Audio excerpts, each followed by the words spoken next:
Alors, c'est heureux que nous soyons de nouveau ensemble pour pouvoir approfondir ce que nous connaissons par la flamme d'amour.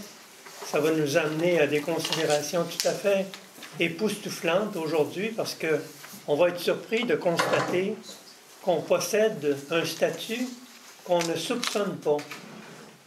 C'est que l'Église nous enseigne que par le baptême, on reçoit un statut spécial, soit celui de prêtre, de prophète et de roi.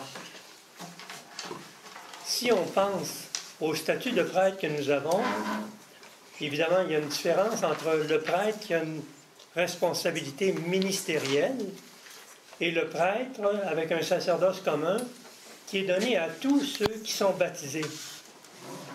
Donc, imaginez-vous qu'on possède un pouvoir suprême, dans ce sens que, avec les plaies de Jésus, et la raison pour laquelle on vous a proposé une copie du livre intitulé « On parle de Marie-Marthe Chambon », c'est le Seigneur qui a donné une vocation tout à fait spéciale à cette jeune fille-là pour exceller dans la présentation des plaies de Jésus au Père éternel.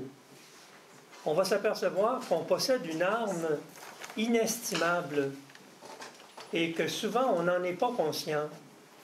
Ce qu'on va essayer de faire ensemble, c'est que si on est ensemble, on prie ensemble dans le sens que notre présence est prière et en espérant qu'on puisse approfondir cette dimension de puissance-là pour qu'on réalise que notre vie devrait toujours être prière, qu'on devrait toujours penser que notre vie est prière. Parce que si nous gardons l'état de grâce, c'est-à-dire la présence divine en nous, bien, on sait très bien que Jésus ne se présente jamais sans les personnes du Père et du Fils. Autrement dit, quand on pense à Jésus, il n'est jamais seul. C'est toujours la Trinité Sainte qui l'accompagne et qui nous est offerte comme cadeau. C'est comme la Vierge Marie. On ne peut pas concevoir la Vierge Marie, la présence de la Vierge Marie, sans la présence de Jésus. On bénéficie, dans le temps que nous vivons présentement, de la dévotion des cœurs unis de Jésus et de Marie. Et d'ailleurs, on ne peut pas concevoir la flamme d'amour sans les cœurs unis de Jésus et de Marie. Si on pense à la Vierge Marie, à votre avis, quelle est la plus grande préoccupation de la Vierge Marie? De nous amener à Jésus. De nous amener à Jésus. C'est sa vocation tout à fait spéciale. C'est une vocation époustouflante, c'est une vocation exceptionnelle. Son désir à elle, ce n'est pas sa gloire personnelle, elle est effacée. On a déjà illustré le fait que la Vierge Marie, parmi le genre humain, c'est la seule femme par excellence qui, comme nous, reçoit l'amour de Dieu, parce que l'amour de Dieu veut nous inonder d'instant en instant. Mais la Vierge Marie a tellement bien reçu cet amour de Dieu qui lui est présenté, qui nous est présenté d'instant en instant, qu'elle a eu le don de toujours assurer le retour à Dieu de cet amour, c'est-à-dire que personnellement, je ne crois pas être capable d'aimer. À titre personnel, sans la puissance de la Trinité Sainte, je ne peux pas aimer. Mais si la Trinité Sainte m'aime, c'est que notre Père dépose en nous, par la Vierge Marie, par Jésus, notre Père dépose en nous l'amour, pour qu'on puisse aimer en retour. Autrement dit, c'est comme si c'était toujours un aller-retour, un va-et-vient, un dépôt-retrait. La Vierge Marie, elle, a une spécialité tout à fait particulière dans le sens que quand elle a reçu l'amour, elle a toujours retourné l'amour à Dieu, au point que son cœur est devenu tellement brûlant, il est devenu brûlant pour qu'elle puisse pratiquer l'humilité. Et je pense qu'il n'y a aucune personne parmi le genre humain, dans le genre humain, qui peut être comparable au niveau que la Vierge Marie a cultivé cette capacité de recevoir l'amour, de la retourner à Dieu, ce qui a fait un feu incessant d'amour. Et on peut voir pourquoi la Vierge Marie a été choisie Et quand on lit le document qui nous a été remis pour dire notre chapelet, on s'aperçoit ici que le 2 février 1982, le Seigneur Jésus répondit « C'est exclusivement grâce aux suppliques efficaces de la très sainte Vierge Marie que la très sainte Trinité accorda l'effusion de la flamme d'amour. » C'est-à-dire qu'ils ont relâché toute cette puissance d'amour, ils ont accepté que cette puissance d'amour puisse circuler en nous. Et quand on a pensé à ces choses-là, de les élaborer un peu, on s'est dit, on va demander à Gérard, qui a étudié depuis des années la flamme d'amour, ses atouts, cette puissance-là, de nous résumer en quelques mots de quelle façon il conçoit, lui, percevoir les messages par rapport à ce qu'on lit dans la question de la flamme d'amour. Alors, on donne la parole à Gérard, puis on lui demande de nous parler de sa façon de concevoir la flamme d'amour.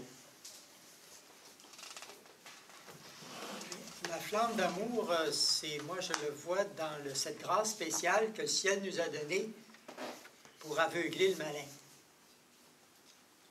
Et on le voit surtout dans le répondre « Je vous salue Marie », qui est la supplique qu'on nous a donnée.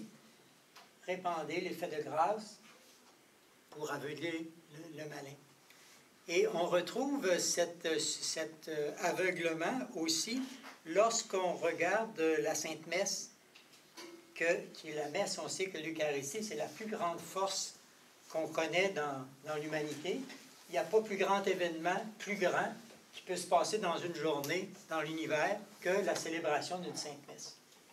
Et ça aussi, on dit, à travers la flamme d'amour, que c'est ce qui aveugle le plus Satan, c'est la Sainte Messe. Est-ce que tu te réfères aux 3 feuilles? On vous a remis des imprimés ici. Ce que Gérard a résumé en 3 pages, c'est le recto, le verso et la 3e page.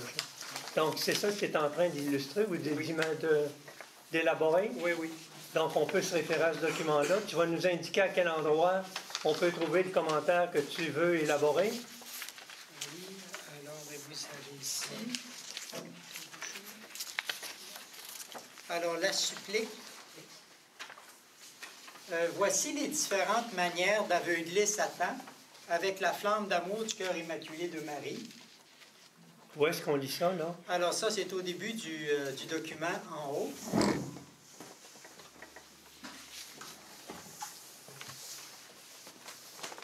Avec cette flamme pleine de grâce que mon cœur je vous donne, allumez tous les cœurs dans tout le pays en la faisant passer de cœur en cœur.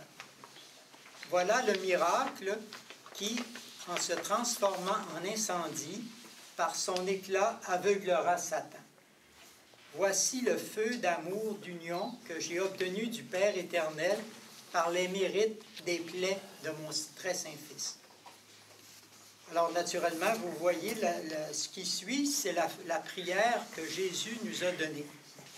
Et il exprime ici ses désirs les plus ardents, ses éternels désirs, à travers la prière que Jésus nous a donnée. Que nos pieds cheminent ensemble, que nos mains rassemblent dans l'unité, que nos cœurs battent au même rythme, que nos âmes soient en harmonie, que nos pensées soient à l'unisson, que nos oreilles écoutent ensemble le silence, que nos regards se fondent l'un dans l'autre, et que nos lèvres supplient ensemble le Père éternel pour obtenir miséricorde.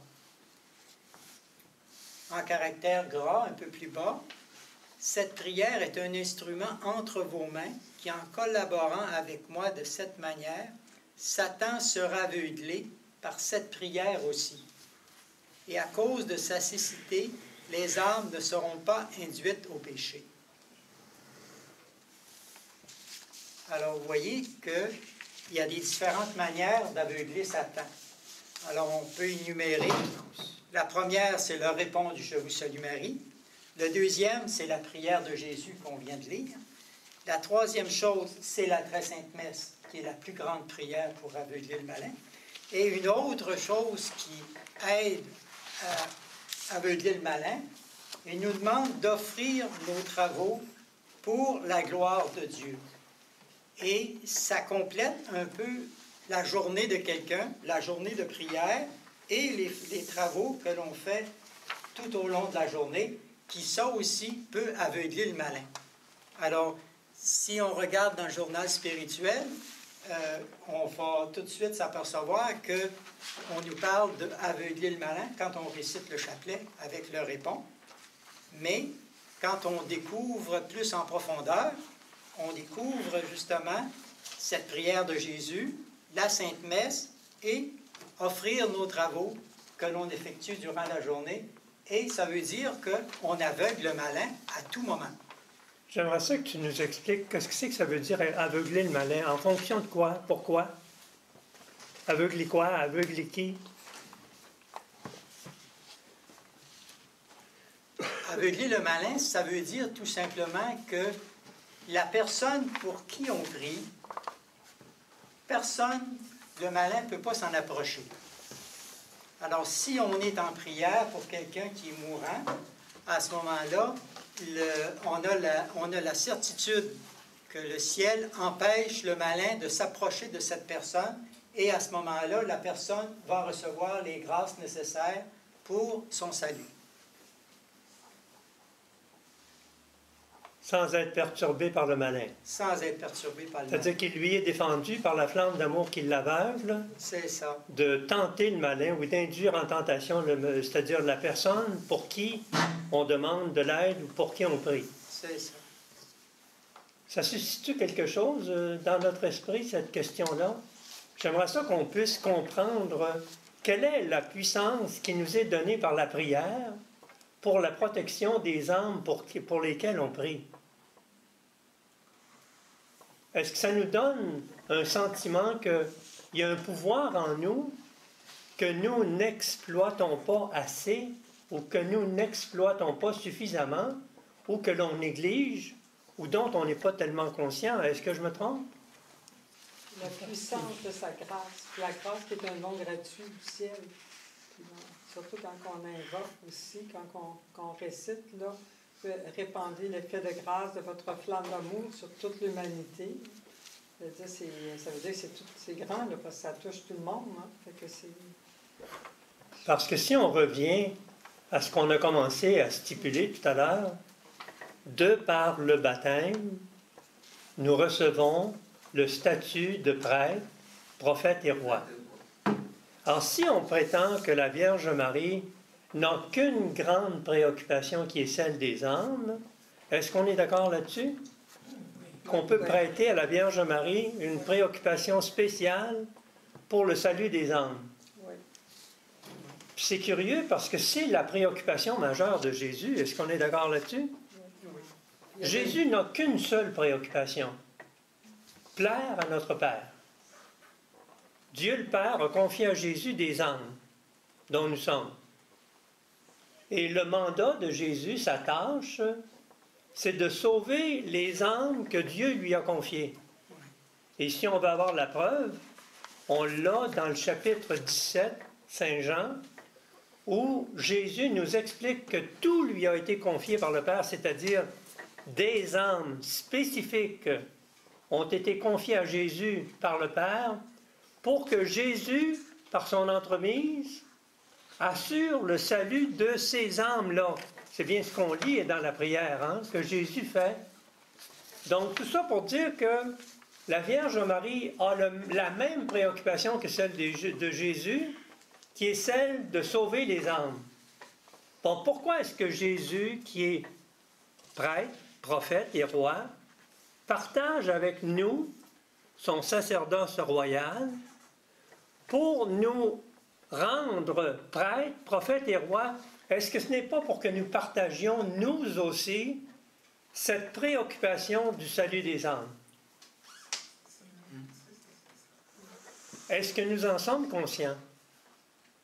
Parce que j'ai l'impression que si on était conscient du mandat que Jésus nous donne, en partageant, parce que lui est devenu prêtre, prophète et roi, il nous rend, nous qui sommes de la famille divine, parlons de ce privilège que nous avons en tant que fils de Dieu. Nous sommes des enfants de Dieu. Si nous sommes des enfants de Dieu, nous sommes des enfants de la famille divine. C'est quoi la famille divine, si ce n'est pas la Trinité Sainte? Est-ce qu'on pense de temps en temps, ou est-ce qu'on ne devrait pas penser fréquemment de se renouveler en présence des membres de notre famille qui est la nature divine, c'est-à-dire la Trinité Sainte? Est-ce que nous sommes conscients que nous sommes membres de la famille de la Trinité Sainte? Et on n'est pas n'importe qui. Le Seigneur nous a donné un privilège, un statut qui est presque inexplicable. On ne peut pas concevoir avec notre intelligence humaine le pouvoir que Jésus partage avec nous. C'est ce qu'il explique dans les chapitres 17 et 18 de Saint Jean. Il veut partager avec nous sa gloire. Ça veut dire quoi, partager sa gloire avec nous? Vous n'avez qu'à lire le chapitre 17 de Saint Jean et 18. Il faut le lire et le relire, le lire et le relire, le lire et le relire. On peut le lire 100 fois. Et à chaque fois qu'on le relit, c'est inépuisable les découvertes qu'on peut faire. Vous vous rappelez dans sa prière, Jésus dit, « Père, je te demande de me glorifier. » Cette gloire que tu as partagée avec moi et cette gloire que je veux partager avec les miens. Autrement dit, il parle d'être un avec lui. Être un avec lui, ça veut dire quoi? Être un avec Jésus. C'est que tout ce qu'il possède, il nous dit, tout ce que je possède t'appartient. Comme le Père dit à Jésus, tout ce que le Père possède appartient à Jésus, Jésus se retourne de bord, il nous regarde, il nous parle, il nous dit, tout ce que je possède t'appartient. Parce qu'il veut tout partager avec nous. Mais est-ce que, dans le fond, l'appel qu'il nous adresse, en partageant ses dons de prêtre, prophète et roi, en nous donnant le statut de prêtre, prophète et roi, est-ce que ce n'est pas pour nous rendre capables et habilités à faire comme lui, à travailler avec le souci des âmes? Et si on comprenait notre vocation, il est évident que tous les jours, on pourrait concevoir la puissance, que notre capacité d'intercéder pour les âmes permettrait la conversion, le salut de dizaines, de centaines, de milliers, de dizaines de milliers d'âmes par jour, par chacun d'entre nous. Qu'est-ce que vous en pensez? Est-ce que vous êtes d'accord que nous avons un statut réel de prêtre, prophète et roi? Le prêtre a une vocation particulière qui est celle d'offrir. Évidemment, notre prêtrise à nous, c'est le sacerdoce royal commun des fidèles. Puis évidemment, une personne peut avoir reçu comme nous les dons, le statut de prêtre, prophète et roi, et devenir ministre, c'est-à-dire administrer les sacrements.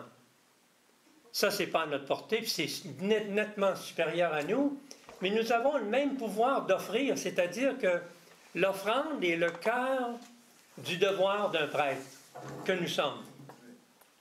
Notre puissance la plus, comment est-ce qu'on pourrait dire ça, la plus époustouflante, c'est de pouvoir offrir à Dieu le Père les plaies glorieuses, victorieuses et sanglantes de Jésus qui sont suffisantes pour assurer, si nous étions des spécialistes dans notre vocation de prêtre, prophète et roi, on peut assurer chacun de nous le salut de centaines de milliers d'âmes par jour.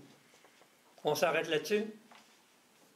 De centaines de milliers d'âmes par jour. Quand il parle avec des intimes, il parle de 2000 âmes minutes. Notre capacité est illimitée. Ça vaudra-t-il la peine qu'on s'arrête là-dessus et qu'on considère qu'on peut augmenter notre ferveur pour demander à Dieu la grâce de comprendre davantage la puissance qu'il nous propose d'offrir les plaies glorieuses, victorieuses et sanglantes de Jésus, en vertu desquelles nous demandons le salut des âmes. Qu'est-ce que c'est que ça suscite dans notre esprit? Êtes-vous d'accord qu'on est tous... comment est-ce qu'on pourrait dire ça, donc? Co-rédempteur. Oui, oui, oui. C'est un devoir en tant que famille, dans la famille de Dieu, enfant de la famille de Dieu. Oui, oui, oui, oui. Mais pourquoi nous n'en sommes pas conscients? C'est parce qu'on n'en parle pas assez. Êtes-vous d'accord qu'on devrait s'étendre sur des heures et des heures et des heures de partage ensemble pour qu'on puisse approfondir, pour qu'on puisse arriver à comprendre, pour qu'on puisse arriver à être saisi de cette grâce-là?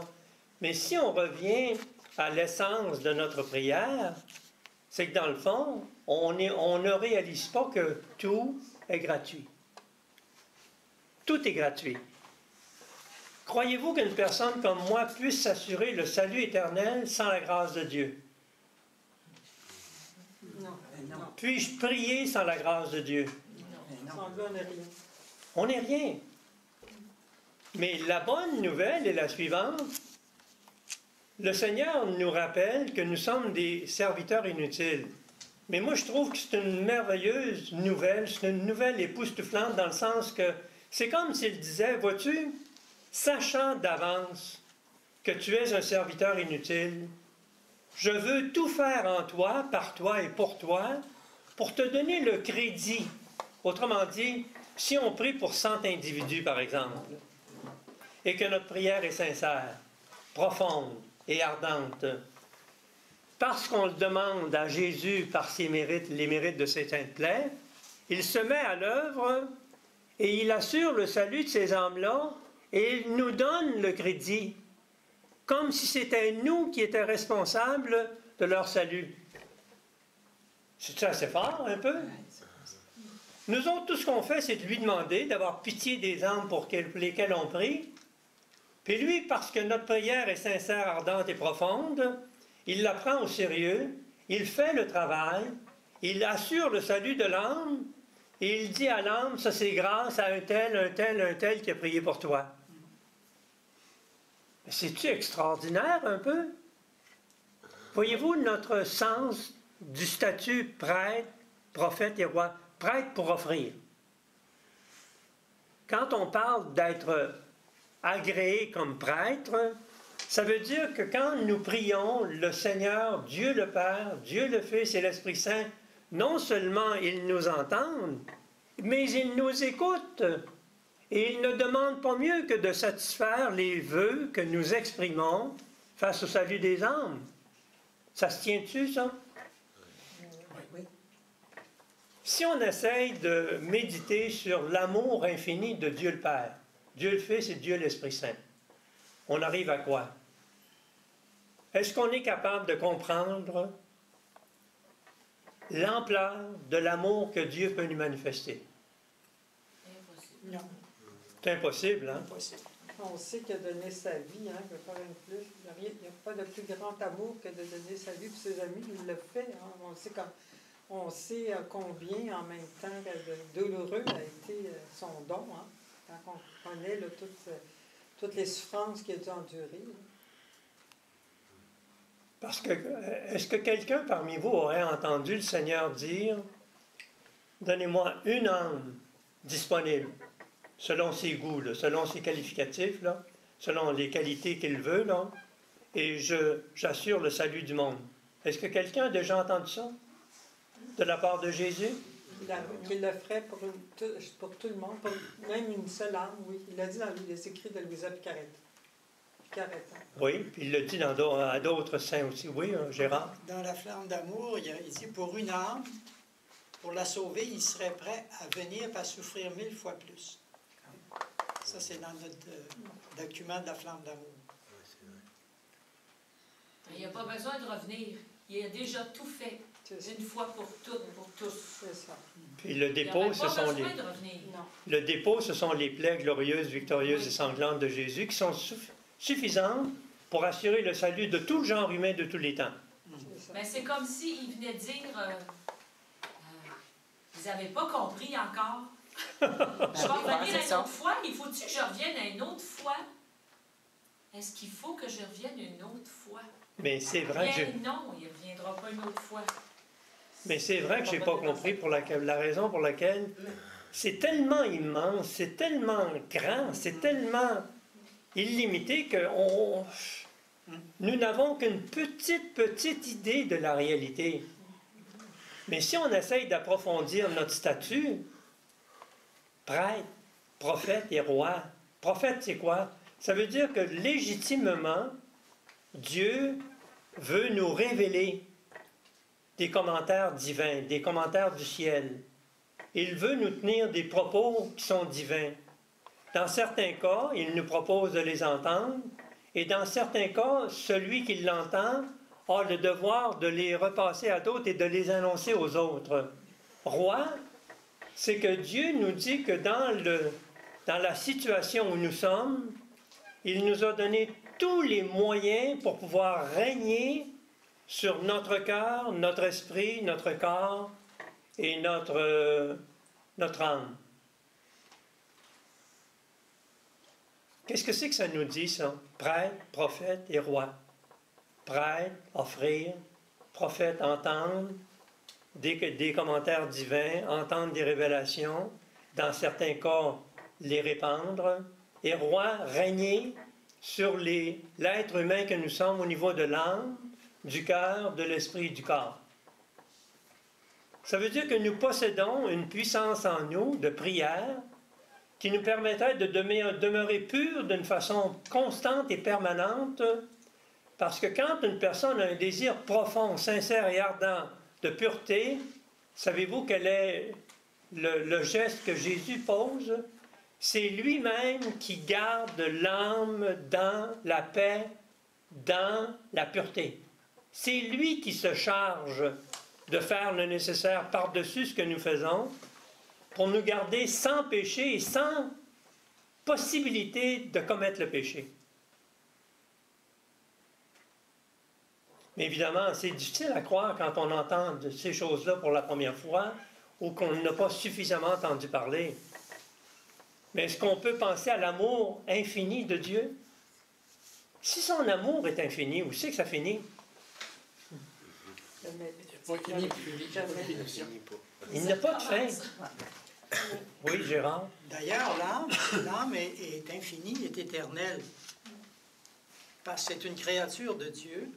Et Dieu, en créant une âme, il crée une créature parfaite.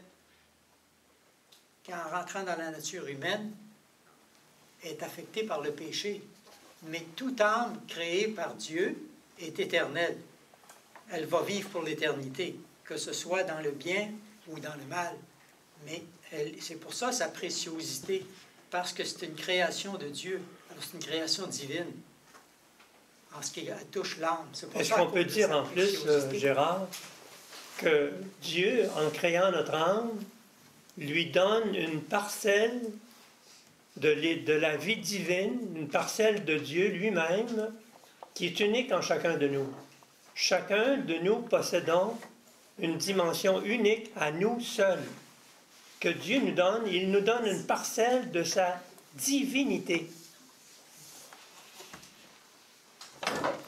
Est-ce que ça nous fait réaliser que...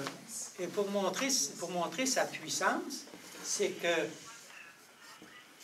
il y a la conception à peu près d'un 500 000 personnes par jour.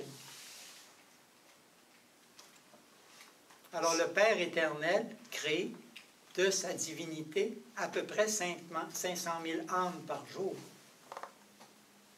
Puisque on sait qu'il y en a 110 000 à peu près qui sont avortés. On sait qu'il y en a à peu près 300 000 qui quittent la Terre. Puis, la différence de ceux qui sont conçus, la Terre va augmenter à peu près de 100 000 par jour. Et ça veut dire que le Père éternel, Dieu, Trinité Sainte, crée à peu près 500 000 âmes par jour. C'est la réalité. Oui. C'est la réalité. Mais si on parle de 500 000 âmes par jour, Est-ce qu'on pense du privilège qui nous est donné à nous qui sommes baptisés, mais qui n'est pas donné à tous ceux qui ne connaissent pas la religion ou les révélations qui nous sont données à nous? Est-ce que nous réalisons que nous avons des privilèges que d'autres ne possèdent pas? Et que nous sommes une minorité face à la population mondiale? C'est un grand devoir en même temps. Oui, oui. Mais revenons à notre vocation. À votre avis, quelle est notre vocation? Quel est le dénominateur commun de notre vocation? Tout faire pour la gloire de Dieu et pour le salut des âmes. Ça revient au premier commandement de Dieu. Tu aimeras le Seigneur ton Dieu de tout ton cœur, de toute ton âme, de toutes tes forces et de tout ton esprit. Et le deuxième, aimer son prochain comme soi-même. Mais qu'est-ce que c'est qu'on pense à l'effet que Dieu nous a garnis d'un statut prêtre, prophète et roi, et quand on s'arrête au troisième, qu'il nous a donné la possibilité d'établir un règne sur notre esprit, notre âme, notre cœur et notre corps. C'est-à-dire qu'on peut le garder en parfait équilibre, on peut le garder pur, on peut le garder selon le choix de Dieu, selon l'appel de Dieu, selon la vocation que Dieu nous a donnée. C'est-tu trop fort, ça, quand on mentionne ça? C'est-tu exagéré? Non, non, c'est bien correct. C'est juste que ça nous dépasse. Qu'est-ce que c'est que ça suscite dans notre esprit par association d'idées?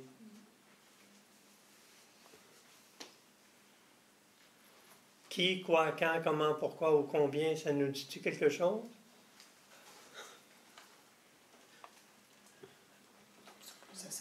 Si on revient au désir suprême que Jésus nourrit et désire nous voir partager, est-ce que ce n'est pas celui de devenir préoccupé pour le salut des âmes? Qu'est-ce que c'est qu'on pourrait faire chacun d'entre nous pour chaque jour progresser davantage dans cette conscientisation-là et se mettre à l'œuvre avec notre statut de prêtre, offrir les plaies glorieuses, victorieuses et sanglantes de Jésus, qui sont suffisantes pour assurer le salut de millions et de millions d'âmes? Il suffit tout simplement qu'on réalise le fait que tout est dans la prière. C'est-à-dire que par la prière, on peut tout demander. Exemple, supposons que je n'ai pas le goût d'avoir cette préoccupation du salut des âmes. Là, je m'adresse à Jésus, puis je dis, vois-tu, Jésus, comment je ne suis pas conscient, comment je suis indifférent, comment je ne veux pas répondre à ton appel. Je suis indifférent à ton appel. Mais si tu le veux, Seigneur Jésus, tu le vois que ce n'est pas parce que je veux absolument entretenir cet état de choses-là, mais je n'ai pas le goût parce que je n'ai pas la grâce, parce que je ne suis pas conscient. Veux-tu me rendre conscient? Veux-tu m'aider? En me donnant des grâces qui vont m'aider à me conscientiser, qui vont m'aider à cultiver le goût. Je ne demande pas mieux, moi, que de cultiver ce goût-là, mais j'y arrive pas par mes propres moyens. J'ai tellement négligé cette dévotion-là dans ma vie que j'y arrive pas. Veux-tu avoir pitié de moi? Je te le demande par l'intercession de la Vierge Marie, de faire brûler mon cœur de cet amour, de partager ta préoccupation majeure qui est le salut des âmes. À votre avis, si je faisais une prière comme ça, auprès de la Trinité Sainte, particulièrement auprès de Jésus, quelle serait la réponse que je pourrais anticiper? Il serait content de le faire, c'est Ben sûr. oui, Hein? ben oui. Il ne demande pas mieux qu'on lui ouvre notre cœur, qu'on lui demande, qu'on lui fasse la demande. Parce que je suis sûr que dans le fond, il serait tellement heureux de nous accorder ça. Est-ce que ce n'est pas confirmé dans le message évangélique que Jésus lui-même nous laisse? Quand il dit « Je sais te demander, vous recevrez, Ah oui, ben, oui. Frappez, on cherchez, ouvrira. vous trouverez, Frappez, on vous ouvrira. frappez, on vous ouvrira. » Est-ce qu'on croit que tout est dans l'Évangile? Tous les secrets sont dans l'Évangile. Il nous dit quoi faire, comment le faire, pourquoi le faire, quand le faire. Il nous donne toutes les réponses à toutes les questions existentielles. Qui, quoi, comment, pourquoi, où, combien. Il est prêt à nous illustrer, à nous enseigner, à nous éclairer, nous donner la lumière nécessaire pour que non seulement on comprenne, mais qu'on puisse l'incorporer dans notre quotidien et devenir nous-mêmes des sujets qui sont beaucoup plus conformes à l'appel de Dieu. Si on revient au salut des âmes, est-ce que quelqu'un parmi nous peut croire que vraiment Jésus a la puissance d'assurer le salut de 2000 âmes minutes? Bien sûr, il est tout puissant. Il est tout puissant. Qu'est-ce que c'est que ça nous prendrait pour qu'on prenne part à cette croisade-là? Une lumière. Oui, le Seigneur a un grand désir de... Mais comment peut-on acquérir ce grand désir-là? En lui demandant. En lui demandant.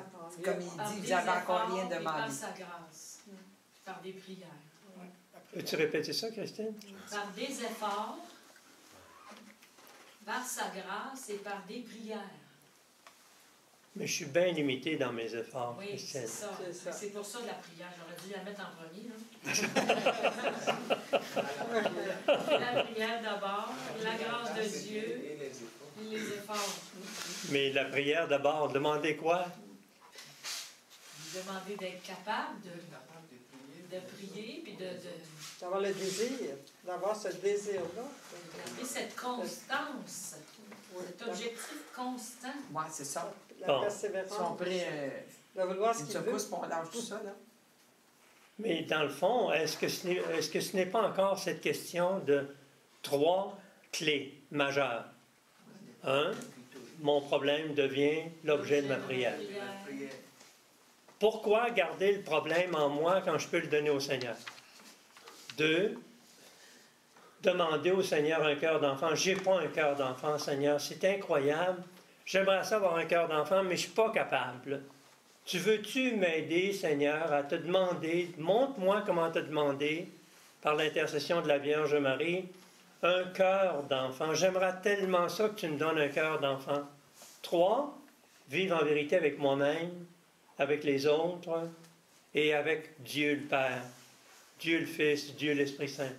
À votre avis, combien de personnes, parmi nos contemporains, parmi les gens qu'on connaît, ou sur la terre, s'habituent à vivre en vérité avec eux-mêmes, avec les autres et avec Dieu? C'est-tu facile de vivre en vérité avec moi? Non. Non, c'est pas facile. Bien difficile. C'est pas Le facile. Seigneur a dit que la vérité nous rendrait libres. Oui, Oui. on n'est pas Alors, libre. on n'est pas libre, puis on n'est pas la vérité.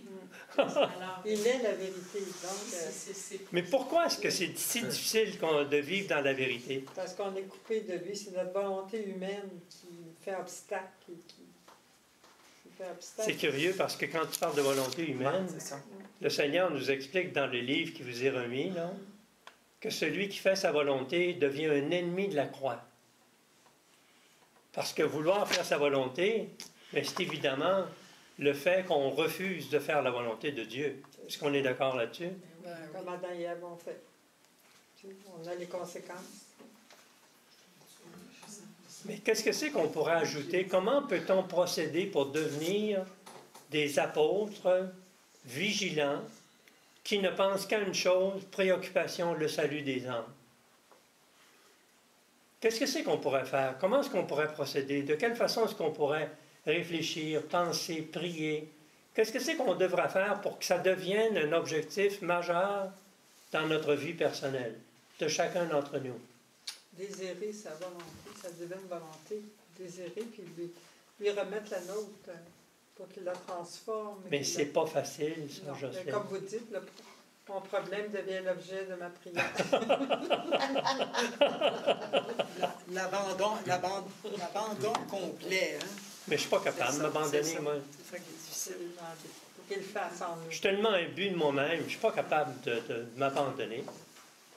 On le fait un peu en partie, mais on ne le fait pas en plénitude, c'est ça. Veux-tu répéter? J'ai dit, on le fait en partie seulement, mais on ne le fait pas en plénitude. Parce que pour assurer le salut, hein, c'est ça, hein? L'ouverture du chemin du salut dans toute sa plénitude. qu'il mette sa toute puissance dans notre néant, dans notre pauvreté. Il faut lui offrir cette pauvreté-là, ce rien qu'on est. Il faut qu'il mette sa toute puissance. Mais est-ce qu'il suffit d'une prière de temps en temps? Non, il faut que... Prier sans cesse, c'est dit dans l'Évangile. Tiens, il aborde ça. C'est dit dans l'Évangile, prier sans cesse, c'est pas pour rien. Parce que le Seigneur commence en disant, il faut prier, toujours prier, sans cesse prier, sans relâche. Mais j'arrive jamais à prier sans relâche. Je ne suis pas capable de prier tout le temps partout. Donc c'est notre nature humaine qui prend le dessus tout le temps. Donc c'est l'amour propre qui prend toujours le dessus. C'est effrayant, ça. Ça fait peur. Lui demander, Seigneur, détache-moi des choses de la terre. Oui. Mais il faut que tout devienne prière. Tout ce qu'on fait, tout ce qu'on pense, tout ce qu'on est devienne prière. C'est-à-dire en lui offrant tout comme une prière, en étant unis à lui, c'est le seul moyen qu'il vienne vivre en nous. Il faut qu'on puisse le faire, que ce soit lui qui le fasse en nous. C'est ça. Christine, ça brûle, là. Moi, je pense qu'il faut prendre un temps d'arrêt, une grande respiration pour réfléchir à la vie qu'on mène. Personnellement, quelle sorte de vie que je mène? Où est la place de Dieu dans ma vie, dans ma journée? Quel pourcentage que je donne à Dieu? Bon, veux-tu qu'on développe un peu le statut dont tu parles, là? Si, par exemple, j'essaye de réaliser quelle est ma dignité, moi, en tant qu'être humain. Quelle est ma dignité? Fils et fille de Dieu. Ensuite. Enfant de Dieu. Ensuite. Sauver. Pardon? Faire aussi sa volonté. Oui, mais ça ne me le dit pas tellement. J'y pense de temps en temps, mais c'est pas constant. C'est pas sérieux, mon affaire. Oui. Jésus s'est mis à genoux devant l'être humain pour lui laver les pieds. Ça nous révèle notre dignité. Serviteur de Dieu. Il s'est abaissé. L'humilité. Mais si on pouvait penser à plusieurs statuts en tant qu'enfant de Dieu, il me semble que ça nous aiderait à rehausser, comment est-ce qu'on pourrait dire ça, donc, cette aspiration qu'on devrait nourrir d'une façon constante et permanente. Si je me référais, par exemple, que je suis un enfant de la Trinité Sainte, si je réalisais que je suis un enfant de Dieu qui non seulement par le baptême a reçu des statuts extraordinaires comme prêtre, prophète et roi, mais je suis choyé, je suis protégé, je suis aimé, je suis entouré, je ne sais pas si on pouvait là, nourrir cette question de dignité de soi-même. Quel est le sentiment de dignité que nous avons envers nous-mêmes? Est-ce que nous réalisons que nous sommes des enfants de Dieu, de la famille de Dieu, de la famille de la très sainte Trinité? Dans quelle mesure est-ce que nous en sommes conscients pour pouvoir le vivre quotidiennement, d'heure en heure, de minute en minute, d'instant en instant? Pardon? Moi, je parle de la prière. Il faudrait toujours en contact, rester en constance, contact avec le Seigneur par la prière. Mais comment est-ce qu'on fait ça, prier tout le temps? Ce que nous faisons aussi. Comment est-ce qu'on fait ça, prier tout le temps? Prier tout le temps, c'est tout ce que nous faisons en la journée. Si on le faisait bien, en pensant que nous faisons pour aider quelqu'un, pour apporter à quelqu'un un soutien, un réconfort, je pense que à l'esprit, ça... Comme ça, vous priez tout le temps. Oui, c'est ça, c'est la prière. Vous priez tout le temps. C'est la prière, ça. Vous? Oui. Oui. C'est la prière. J'ai pas réussi ça encore. Mais il peut tout faire en lui, par lui et pour lui. Donc, il faudrait qu'on se remémore constamment cette dimension-là pour pouvoir en vivre. En lui, par lui et pour lui, par l'intercession de Marie. Mais quels seraient les moyens les plus efficaces par lesquels procéder pour y arriver? Lui remettre tout. Tout lui remettre. Mme Kilden? Il faut s'ouvrir le cœur à sa grâce. Oui. Qu'est-ce que Mme faisait? Mme Kildenman, qu'est-ce qu'elle faisait? Bon, il pose une question. Mme Kildenman, qu'est-ce que c'est qu'elle faisait? Pour pouvoir réussir, elle n'était pas parfaite, mais Gérard? elle allait loin. Elle était en continuelle adoration. Puis elle était dans un abandon complet. Parce que le Seigneur lui demandait régulièrement, tu t'abandonnes pas, fais ma volonté, fais ma volonté. Alors il revenait toujours, constamment avec ça. Donc le Seigneur l'aidait. Le Seigneur l'aidait. Oui, il l'aidait. Oui, c'est attendu. Ça fait qu'elle dit son oui. Ça serait peut-être... Est-ce que ça serait une grâce à lui demander au Seigneur d'être capable, premièrement, d'écouter sa voix intérieure, et de sa voix intérieure, la voix intérieure, c'est la voix de Jésus. C'est Jésus qui vient parler à l'âme. Donc, d'obtenir qu'on obtienne tous cette grâce-là, d'avoir une communication personnelle avec Jésus, à ce moment-là, lui va venir prendre en charge notre besoin spirituel, sa proximité de lui à moi. C'est lui qui va venir prendre en charge. Mais même là, il faut que mon amour propre tombe, parce que sinon, je vais créer une distance pareille avec lui. Il faut que je diminue pour que lui grandisse, comme a dit Saint Paul, Saint Jean-Baptiste, je veux dire. Il a dit qu'il faut que je diminue pour que lui grandisse. Donc, il faut mourir à nous-mêmes, à notre volonté humaine, pour lui laisser la place. Puis la première des choses, c'est de le vouloir, de dire nos oui, inconditionnel, irrévocable et irréversible à ce qu'il veut, à le laisser agir en nous, à se mettre disponible. C'est un travail à chaque instant, je dirais. Mais si je donne ça au Seigneur avec un élastique, oui, il faut... je le donne, mais je le retiens tout de suite.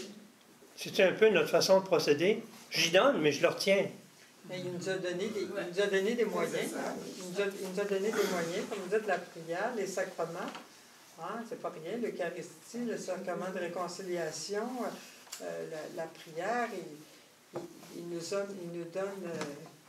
donne des armes, des clés, je dirais, pour y parvenir. Il nous donne, comme elle dit, il nous donne des choses parfaites. Hein? Il nous donne son évangile qui est parfait. Il nous donne, on parle dans le fond, là. Il nous donne une église dont il est la tête qui est parfaite. Il nous donne des sacrements qui sont parfaits. Alors, je pense qu'il faut être conscient de tous les instruments dans lesquels on dispose. Il nous donne sa vie dans l'Eucharistie. Le jour où on va être capable de... C'est trop beau, ça. C'est trop grand, ça, déjà. Là. Tout ce qu'ils disent là, moi, là, je sais, ça vient en deuxième. Je pense qu'en premier, il faut avoir un cœur qui cherche Dieu. Elisabeth Kindelman était rendue bas. Pas mal bas. Pas comme un alcoolique qui est rendu dans le fond du tonneau, mais quasiment. Au début, quand le Seigneur est venu la chercher, elle était rendue bas en style. Elle n'allait plus à la messe. Puis, c'était très dur pour elle parce qu'elle était surchargée des affaires du monde.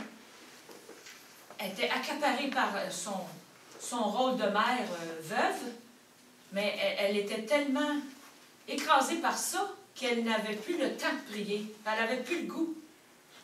Elle était écrasée. Puis, c'est dans sa douleur de se sentir loin de Dieu qu'elle a eu un élan d'un désir de le retrouver. Donc, elle voulait le retrouver. Tant que l'âme n'a pas ce désir-là de retourner vers Dieu, tu as beau avoir les plus beaux sacrements qui sont présentés des plus belles manières, on le sait tout ça, nous autres, on sait tout ça. Puis elle aussi, elle le savait. Mais c'est comme si son âme criait en elle, là. J'ai soif, j'ai soif, j'ai soif, j'ai soif de toi, Jésus, j'ai soif.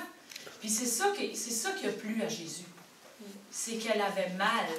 Elle avait un mal profond en elle parce qu'elle était loin de lui.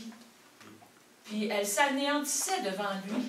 Elle se reconnaissait rien devant lui. Parce que constamment, Georges, quand tu dis ça, constamment, Élisabeth réalisait combien elle avait été loin de lui, puis combien elle se repentait. Elle se repentait tout le temps d'avoir été loin de lui, de ne pas avoir fait ci, de ne pas avoir fait ça, de ne pas avoir écouté, de ne pas avoir obéi, de ne pas avoir bien fait les choses. Puis, c'est ça. C'est son aspect de repentir qui l'a ramené à Dieu. Elle a eu la grâce, mais il a fallu qu'elle s'écrase, là. Il a fallu qu'elle s'anéantisse, qu'elle renonce à elle-même, puis qu'elle croyait tout perdu. Elle était perdue, là, elle, là. Ça, c'est l'âme qui cherche, qui a soif, qui est en train, là, qui respire avec une paille, là, dans l'eau. C'est juste ça qui restait. Elle est consciente qu'elle ne peut rien, qu'elle ne peut plus rien par elle-même. Elle était malheureuse au bout, là. Disent les gens aujourd'hui, je suis malheureuse au bout, je ne sais pas ce qui m'arrive. Mais si je pense à la majorité d'entre nous, qui ne sommes pas nécessairement au même diapason là, que ce que Christine décrit, est-ce qu'on ne revient pas d'abord à la question que Jésus veut tout faire en nous? Est-ce que c'est possible que Jésus veuille tout faire en nous? Ça veut dire quoi, veuille tout faire en nous? Il faut qu'on lui appartient, fait que c'est normal. Là, Je nous donne un exemple qui va peut-être nous frapper. Là. Posons-nous la question suivante. Combien de personnes sur 7 milliards d'individus qui vivons sur la Terre croient à la parole de Jésus quand il dit « Soyez parfaits comme votre Père céleste est parfait ». Qui peut croire à la réalisation d'un objectif comme celui-là? Pas beaucoup. Pas beaucoup, puis ça peut en avoir fait fuir beaucoup. Mais pourquoi? Parce qu'ils réalisent que ça n'a aucun bon sens. Donc, moi, je connais des personnes qui ont débarqué à cause de ça, à cause de cette parole-là, uniquement. Bon. Ils pensent parce que c'est par leur propre force. Il faut qu'ils réalisent que c'est par leur propre force. Bon. Donc, on dit c'est parce qu'ils pensaient que c'était requis par leur propre force. Alors, c'est impossible, mission impossible. Jamais Dieu ne nous demande à nous de guérir les âmes. Jamais Dieu nous demande à nous de sauver les âmes. C'est-à-dire qu'on est un intermédiaire par lequel... Oui, oui, ma... Est-ce qu'à la page 38 des Saintes-Lettres sur Marie-Marthe Chambon, il est dit ici, les Saintes-Lettres donnent tout pouvoir sur Dieu. Vous n'êtes rien par vous-même, mais votre âme, unie à Jésus, devient puissante. Elle peut même faire plusieurs choses à la fois, mériter et obtenir, pour tous les besoins, sans qu'il soit nécessaire de rien particulariser. Qui croit ça? C'est ça qu'elle a appris, Elisabeth Kindelman. C'est ça qu'il y a montré. C'est ça qui a montré tout le temps. C'est l'âme qui rentre à l'intérieur d'elle, qui est en communication avec le Seigneur. C'est seulement comme ça qu'on peut le savoir, parce qu'on est tellement là, envahi par le monde, par le monde de Satan, finalement. Oui, Marcel. Je crois une chose, c'est qu'il ne peut pas, à travers Elisabeth Kindelman puis les Saintes-Lettres de Sœur Marie-Marthe Chambon, c'est un. C'est deux livres différents, deux auteurs distincts, c'est-à-dire le même auteur qui est Jésus, mais deux personnes différentes à qui est donné le message. Puis les Saintes-Lettres, on ne peut pas s'en sortir. La prière de la flamme d'amour pour aveugler Satan, puis d'un autre côté, offrir les Saintes-Lettres au Père éternel. Ces deux-là, on ne peut pas dissocier. C'est comme la Sainte Messe. La prière aux Saintes-Lettres, ça rejoint la Sainte Messe. C'est la Sainte Messe de Jésus. Est-ce qu'on ne pourrait pas dire que tant que je ne réaliserai pas que ce qui m'est demandé, c'est uniquement par ma propre force et non pas par la grâce, que je ne pourrai jamais y arriver? Il faut donc que je me débarrasse de l'idée que Dieu me demande le salut des âmes, pas parce que moi j'ai la force, pas parce que moi j'ai la capacité, pas parce que moi je possède ce qu'il faut, mais qu'il suffit que je fasse que je réalise que l'intercession me permet de demander à Dieu le Père, Dieu le Fils et Dieu l'Esprit Saint le salut de cette âme-là par les mérites de Jésus, par les mérites des plaies de Jésus. Donc ce n'est plus moi, ce n'est plus ma capacité, ce n'est plus ma force à moi. C'est la force de Dieu qui s'applique et qui peut régler le problème. Alors, le problème que j'ai, c'est parce que je suis un ignorant. Si je suis ignorant que c'est par les plaies de Jésus que Jésus sauve et que je pense que c'est par ma force personnelle, c'est exactement la même chose que la parole qui dit « Soyez parfaits ». Jamais aucun être humain n'a été capable de devenir parfait par lui-même. Est-ce qu'on est d'accord? Exactement. Mais si je ne comprends pas que je peux compter sur la puissance de Jésus, que lui va le faire en moi, j'ai raison de démissionner et de dire ça n'a pas de sens, ça ne tient pas debout. Il faut avoir la foi. Oui, mais il faut que je commence à changer ma façon de penser, c'est-à-dire que je suis de travers quand je me dis c'est impossible. Quand je dis c'est impossible de devenir parfait, c'est parce que je pense que moi seul est en cause, que moi seul dois faire l'effort, que moi seul dois grandir et faire le nécessaire pour grandir. Je ne suis pas capable. Donc, tant que je n'accepte pas le fait que je ne suis pas capable, mais que je peux compter sur Dieu pour tout faire, à ce moment-là, je suis foutu. Si je ne compte pas sur Dieu pour faire le nécessaire en moi, qu'est-ce que c'est que je peux faire tout seul sans Dieu? Juste des œuvres humaines qui sont loin d'être des œuvres divines. Mais est-ce qu'on comprend les gens qui disent « ça n'a pas de sens, ça ne se tient pas, c'est pas logique ». Dans leurs conditions, est-ce qu'on ne les comprend pas, ces gens-là? Ben oui. Quelque part, on a tout passé par là. Vraiment de se réveiller un petit peu. Bon, à ce moment-là, est-ce qu'on ne pourrait pas prendre un cas typique comme celui-là en disant « je connais un tel qui a démissionné, je connais un tel qui est découragé, je connais un tel qui ne croit pas à l'Évangile parce que ça n'a pas de sens. Est-ce que je ne peux pas intercéder auprès de la Vierge Marie pour qu'elle demande à Jésus, pour cette personne spécifique-là, de déposer de la lumière dans son esprit pour qu'il réalise que c'est par la force de Dieu qu'il est possible de devenir parfait, non pas parce que moi je suis capable d'atteindre la perfection, mais que Jésus en moi peut le faire. Qu'est-ce que vous en pensez de l'idée qu'on demande à Jésus d'intervenir, qu'on demande à Jésus de guérir son cœur, qu'on demande à Jésus de faire le nécessaire pour que cette personne-là comprenne? Est-ce qu'on le possède, le sauf-conduit? Est-ce qu'on le réalise, qu'on possède le sauf-conduit qu'on peut faire? Qu'est-ce que c'est qu'on doit faire? Comment est-ce qu'on peut amorcer le problème? Comment est-ce qu'on peut faire quoi? Je ne sais pas, là. Quelles sont les inspirations qui vous viennent à l'esprit?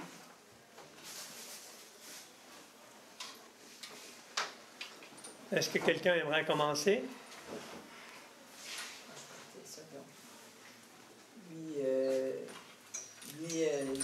Demander à la Sainte Trinité, parce que moi, je pensais plutôt à Jésus, puis la Sainte Trinité, comme vous disiez la dernière fois, quand on va à la messe, puis on reçoit l'Eucharistie, c'est la Sainte Trinité.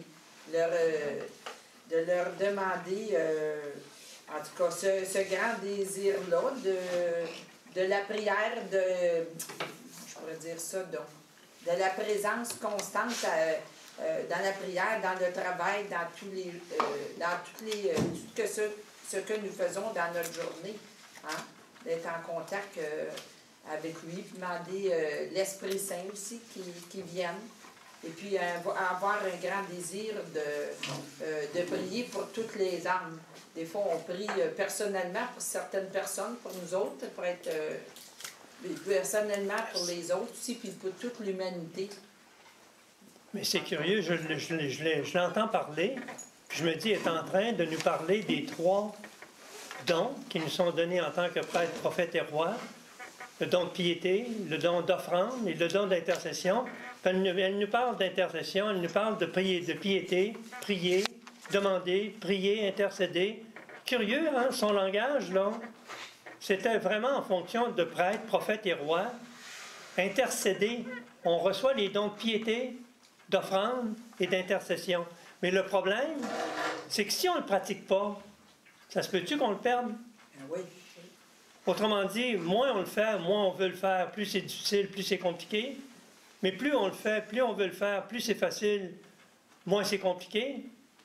Je ne sais pas s'il n'y a pas quelque chose dans ce sens-là, là, qui nous concerne. La constance. La constance. La constance. Quand dans l'Évangile qu'ils nous disent prier sans cesse, mais c'est vrai. Parce que sans ça, comme vous dites, on le perd. Comme la lampe s'éteint. Regardez la lampe allumée. Oui. Quels sont les autres commentaires qu'on aimerait faire à savoir qu'est-ce que c'est qu'on est en train de conscientiser? Qu'est-ce que c'est qu'on est en train d'étudier, d'approfondir à l'effet que ça peut nous raviver, ça peut nous rendre plus brûlants, ça peut renouveler un cœur d'amour en nous pour qu'on puisse répondre à l'aspiration que Jésus a face à nous, que l'on devienne des apôtres qui n'avons qu'un souci, le salut des âmes. Est-ce qu'on veut contribuer? Est-ce qu'on peut contribuer? Est-ce qu'on aimerait contribuer? Est-ce qu'on aimerait cultiver ces habitudes-là? Qu'est-ce que c'est qu'on devra faire? Demander le désir de la flamme d'amour, pouvoir la propager à d'autres. Recevoir le don de la flamme d'amour, qui est la Trinité Sainte, afin de pouvoir afin de le laisser circuler à travers nous. Bon, ben Gérard. Élisabeth a demandé au Seigneur de l'attacher à ses pieds. Alors, le Seigneur lui avait répondu après un certain temps. Ils ont dit, ben là, tu m'as promis que tu t'attachais à mes pieds. Alors, parce qu'il a demandé l'abandon et ainsi de suite. Alors, c'est pour ça là, que ça rejoint un peu ce qu'on parlait, là, par rapport à ce que Élisabeth était prête à faire pour Jésus, pour sauver des âmes. C'était s'attacher au Seigneur, faire sa volonté, s'abandonner complètement. Alors, c'était le but, c'était vraiment de faire ce que Jésus lui demandait. J'écoute Gérard, puis je me dis, c'est quoi qui nous fait peur dans certaines considérations? Est-ce que ça se peut qu'on soit envahi par la peur de l'inconnu, la peur de ce que ça va demander, la peur de perdre notre vie personnelle. La peur des souffrances. Des souffrances, là. Ah? La peur des souffrances. Ouais. La peur de perdre notre petite vie personnelle. Tu sais. On a peur que ça dérange? Ça dérange nos habitudes, notre vie personnelle, parce que là, c'est de la vie de Jésus qu'on doit vivre. Il a demandé sa vie à lui, sa présence, qu'il vienne vivre en nous. Alors, c'est une vie humaine, c'est une vie divine. Hein?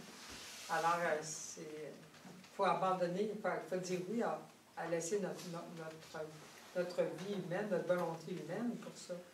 C'est certain que c'est pas facile. Apparemment que c'est le plus difficile. Et comme vous dites, par nous-mêmes, c'est impossible. Donc, il faut lui offrir qu'il vienne le faire. Dans quelle mesure est-ce qu'on croit à Jésus quand il dit « Rappelez-vous que vous êtes des serviteurs inutiles. » Mais est-ce qu'on ne peut pas renverser la vapeur en disant « Mais c'est-tu pas merveilleux un peu? C'est-tu pas une découverte sensationnelle? Il nous dit qu'on n'est rien parce que lui veut faire tout. » On peut-tu le conjuguer comme ça? Oui. On peut le conjuguer comme ça? Mais pourquoi qu'on ne le laisse pas faire? Moi, je voulais vous partager en toute simplicité. C'est sûr que moi, je vous compte en toute simplicité. Auparavant, avant que je fasse cette rencontre d'amour avec mon Dieu vivant qui habite en moi, chacune de nous par la flamme d'amour de la Vierge Marie. Et c'est sûr que vraiment ma vie était j'étais plus négative auparavant. Et depuis que j'ai fait cette rencontre intérieure avec le Dieu d'amour et la flamme d'amour de la Vierge Marie, ma vie a été transformée.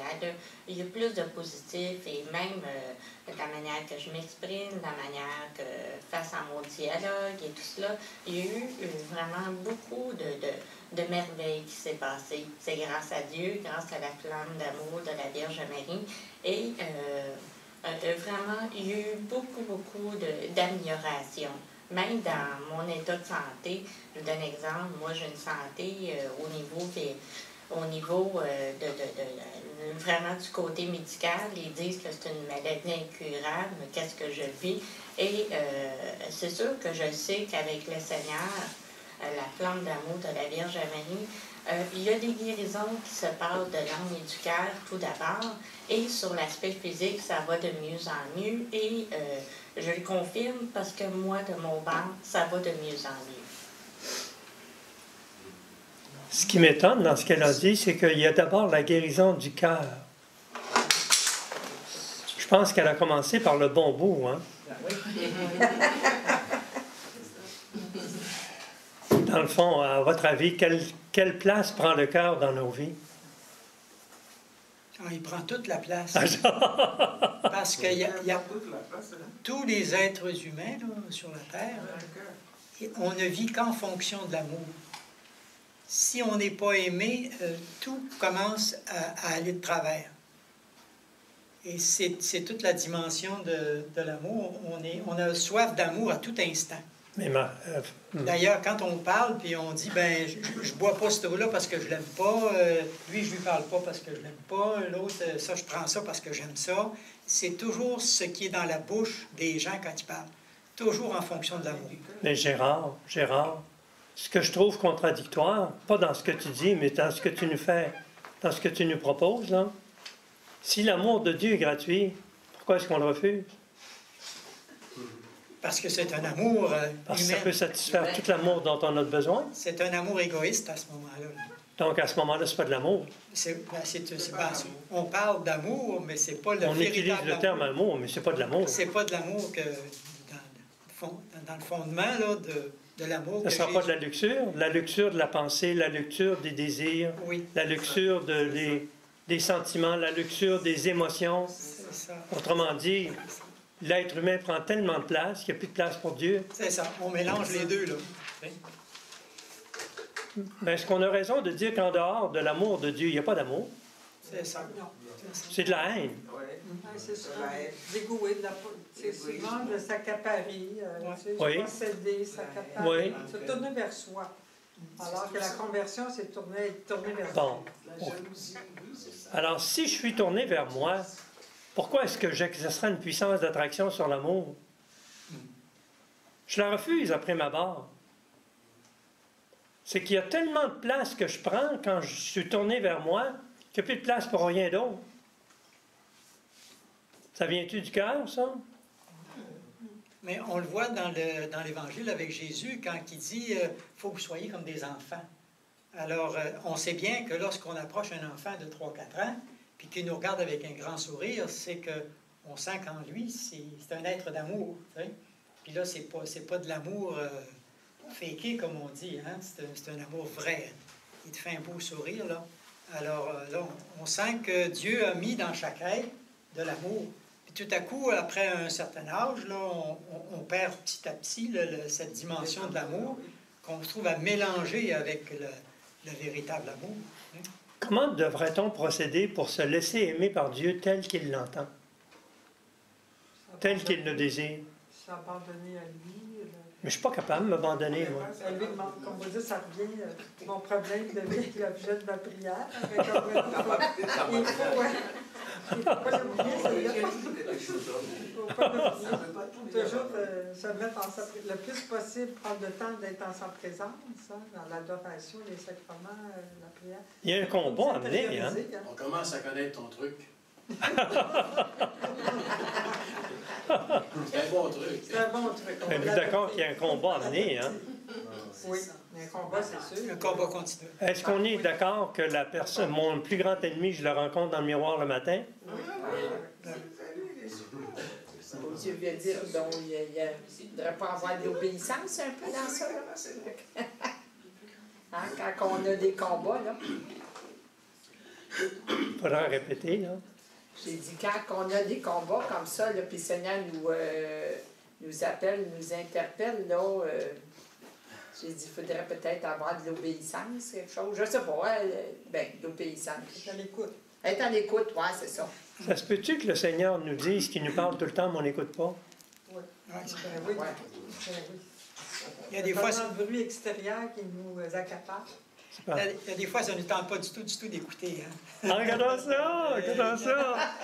Oui, c'est vrai, ça. Je pense que les bruits sont intérieurs aussi. Oui, il y a aussi intérieur et extérieur, c'est vrai. Mais je me pose la question souvent, qui est la suivante. notre plus grand problème n'est-il pas de se laisser aimer par Dieu? Est-ce qu'on aurait la racine de nos problèmes, là? Oui. On ne veut pas se laisser aimer par Dieu parce qu'on a pris le contrôle de notre vie. C'est notre volonté qui mène.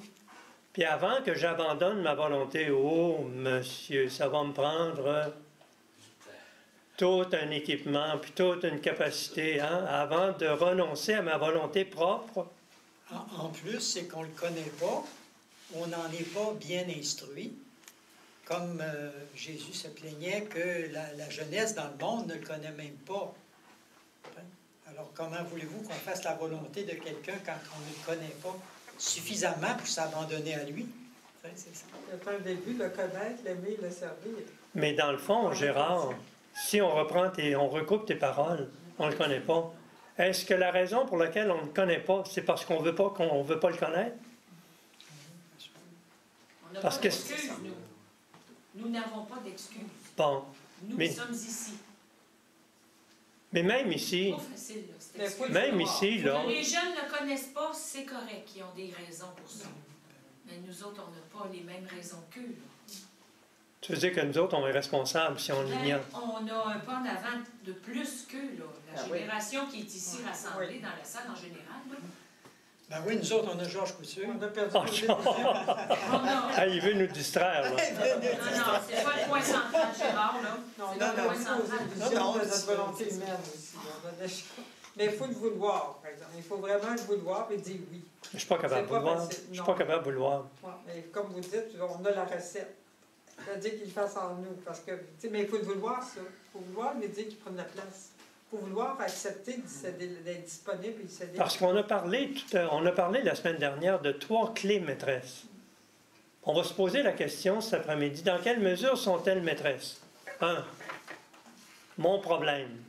Quand un problème m'achale, quand un problème m'agace, pourquoi est-ce que je le garde pour moi-même puis j'essaye par mes propres forces que j'ai pas de régler un problème que je ne suis pas capable de régler? Pourquoi ne pas prendre le chemin le plus facile, m'adresser au Seigneur puis lui donner mon problème?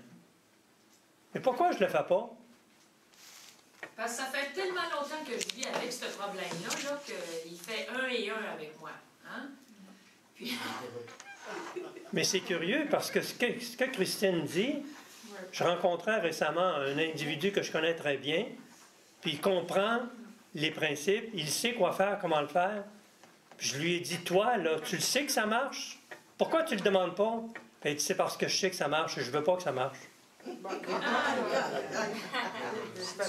C'est ce que je disais tout à l'heure. Qu'est-ce que c'est qu'il nous dit? Des fois, on ne va pas perdre. Je veux pas. c'est insécurisant, hein? Bon, C'est très insécurisant de savoir. c'est l'inconnu, hein? L'inconnu, c'est toujours peur, hein? C'est de faire un pas dans l'inconnu.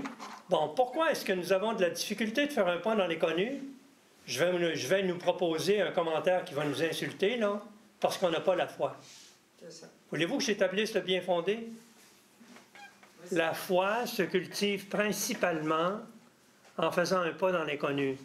La foi se cultive principalement en faisant un pas dans le mystère. Pas un gros effort, un pas, juste un petit effort. Si nous prenions l'habitude d'instant en instant, de jour en jour, d'heure en heure, de faire un pas dans le mystère, un pas dans l'inconnu, c'est-à-dire que le Seigneur nous demande de faire ça, nous autres, on veut savoir, avant de commencer, qu'est-ce que ça va donner, puis comment ça va marcher. On veut tout savoir avant de commencer. On ne peut pas y arriver. Donc, le problème, c'est qu'il faut qu'on s'abandonne au Seigneur pour faire un pas dans le mystère, un pas dans l'inconnu. Mais si j'ai de la difficulté, mon problème devient l'objet de ma prière, je dis, vois-tu, Seigneur, tu veux me rendre les choses faciles, tu veux me faciliter la tâche, tu veux tout faire en moi puis m'aider à le faire, mais dans le fond, je veux pas, je te trosse pas, je te fais pas confiance, je me laisse pas aller. Tu veux-tu m'aider, Seigneur, à me laisser aller? Tu veux-tu m'aider, Seigneur, à m'abandonner? Tu veux-tu m'aider, Seigneur, à lâcher prise? Mais si je n'ai pas l'habitude de vivre en vérité avec moi, quand est-ce que je vais faire ça? Si je n'ai pas l'habitude de vivre en vérité avec moi, dans un premier temps, puis-je reconnaître mon problème? C'est vrai. Je ne veux pas le reconnaître, je ne veux pas l'entendre parler, je ne veux pas le faire. Parce que j'ai peur de perdre ma volonté propre. Ma volonté propre me fait régner en moi. Un règne de désordre. Mais j'y tiens quand même, hein? Je ne veux pas lâcher le morceau. On fait plus confiance à nous-mêmes qu'en Dieu, finalement. Hein, on se pense que nous autres, qu'on va tout résoudre par nos propres forces, par nos petits moyens humains. Est-ce que ce n'est pas le cas de la majorité des gens qu'on connaît? Oui. Oui, mais moi, qu'est-ce que je me rends compte, c'est que vraiment, à travers notre foi, on vit des combats spirituels intérieurement et on pense qu'on marche de la bonne façon, mais des fois, on marche du cas contraire et mettre ça dans les prières le plus possible. Elle vient de parler de ma volonté propre, hein?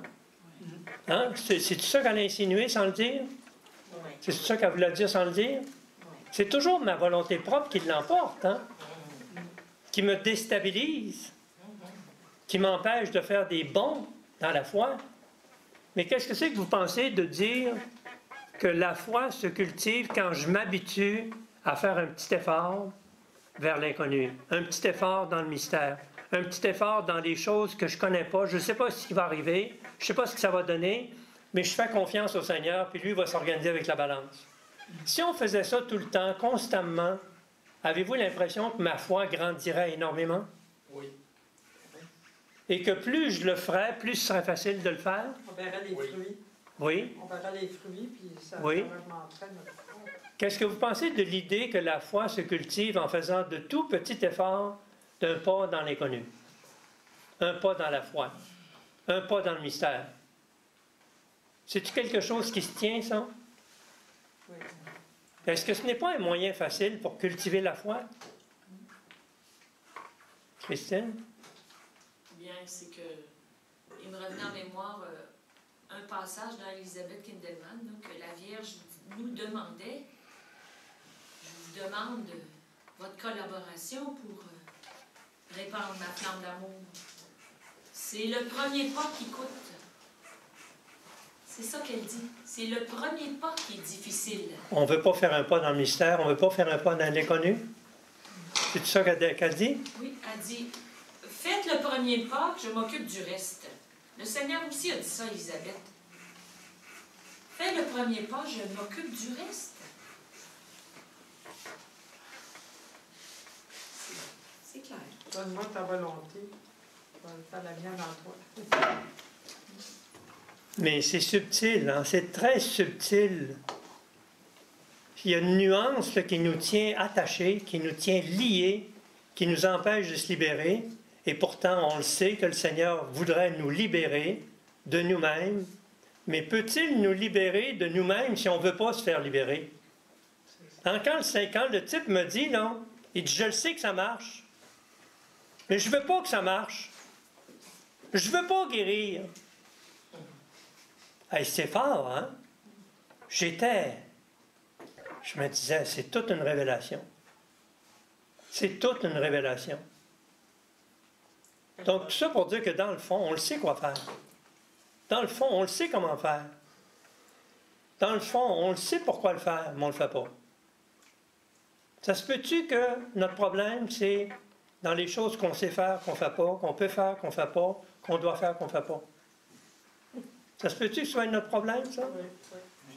C'est dans ce que je sais faire que je ne fais pas. C'est dans ce que je peux faire que je ne fais pas. C'est dans ce que je dois faire que je ne fais pas. Oui. C'est dans notre oui. Oui, Gérard? Je pense que le respect humain, là-dedans, en prend pour beaucoup. Ah! Parce que la foi, c'est une certitude qu'on a de l'avenir, du futur, ou toutes les choses qu'on va vivre. Mais il faut que ça devienne une certitude. Oui, je suis d'accord. Alors, c'est ça qui est la chose que je voulais mentionner, là. Reprends ça, ça vaut la peine, là, parce qu'il y a quelque chose de très, très, très puissant dans ça. Alors, je parlais du respect humain. Souvent, le Seigneur revient avec le respect humain, que ce soit à l'intérieur de l'Église ou notre comportement à nous, là, que ça nous influence beaucoup dans notre cheminement. Qu'est-ce que les gens vont penser? Qu'est-ce que les gens vont dire? Hein? Qu'est-ce que les gens vont faire si je fais ça? Qu'est-ce que c'est qu'ils vont dire? Qu'est-ce que c'est qu'ils vont faire? Qu'est-ce que c'est qu'ils vont penser? C'est tout ça? C'est ça. Puis que c'est nous autres De quoi j'ai l'air? Ouais. Et que c'est une folie de croire en Dieu. C'est toujours la peur, hein? Toujours la peur Oui, oui. qui nous empêche de faire ça. La peur de l'inconnu.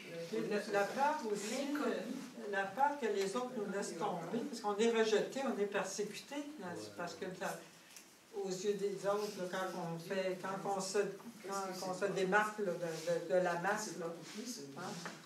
Fait le don, tout le monde le fait, le son ne le fait pas, là. C'est sûr qu'on s'attire de la persécution. Hein? Regardez Jésus, c'est le premier. Hein? Quand il a dit la vérité qu'il était, qu'est-ce qu'on a fait. Hein? Il y a de ça aussi, hein? On a peur aussi que les autres nous rejettent, que les autres nous... Si on revient au statut de prêtre, prophète et roi, et qu'on revient à la question que nous sommes équipés par 3 dons, soit le don de piété, d'offrande et d'intercession. Quel est le don que nous négligeons le plus qui nous empêche d'avancer rapidement? Quel est le don que nous négligeons le plus et qu'on devrait cultiver le plus? Je me pose la question. L'abandon. Oui, mais pour m'abandonner, il faut que je prie pour demander la force de m'abandonner. Moi, je dirais le vouloir. Je veux dire, oui. Mais pour vouloir, il faut que je demande à Dieu de déposer la grâce que je vais vouloir faire sa volonté. À lui offrir notre volonté humaine. Mais pour lui offrir, pour offrir à Dieu ma volonté, il faut que je lui demande la possibilité de me dégager, de me détacher. Oui. Mais je ne sais pas si la puissance d'intercession qui est en nous et la prière, je ne sais pas si c'est un lien qui est capital, absolument nécessaire à cultiver, sans lequel on ne peut pas grandir, on ne peut pas s'épanouir, on ne peut pas vivre. Je me demande quel est le don que nous négligeons le plus, ou bien le don qu'on devrait cultiver davantage, le don le plus important, qui débouche sur les autres.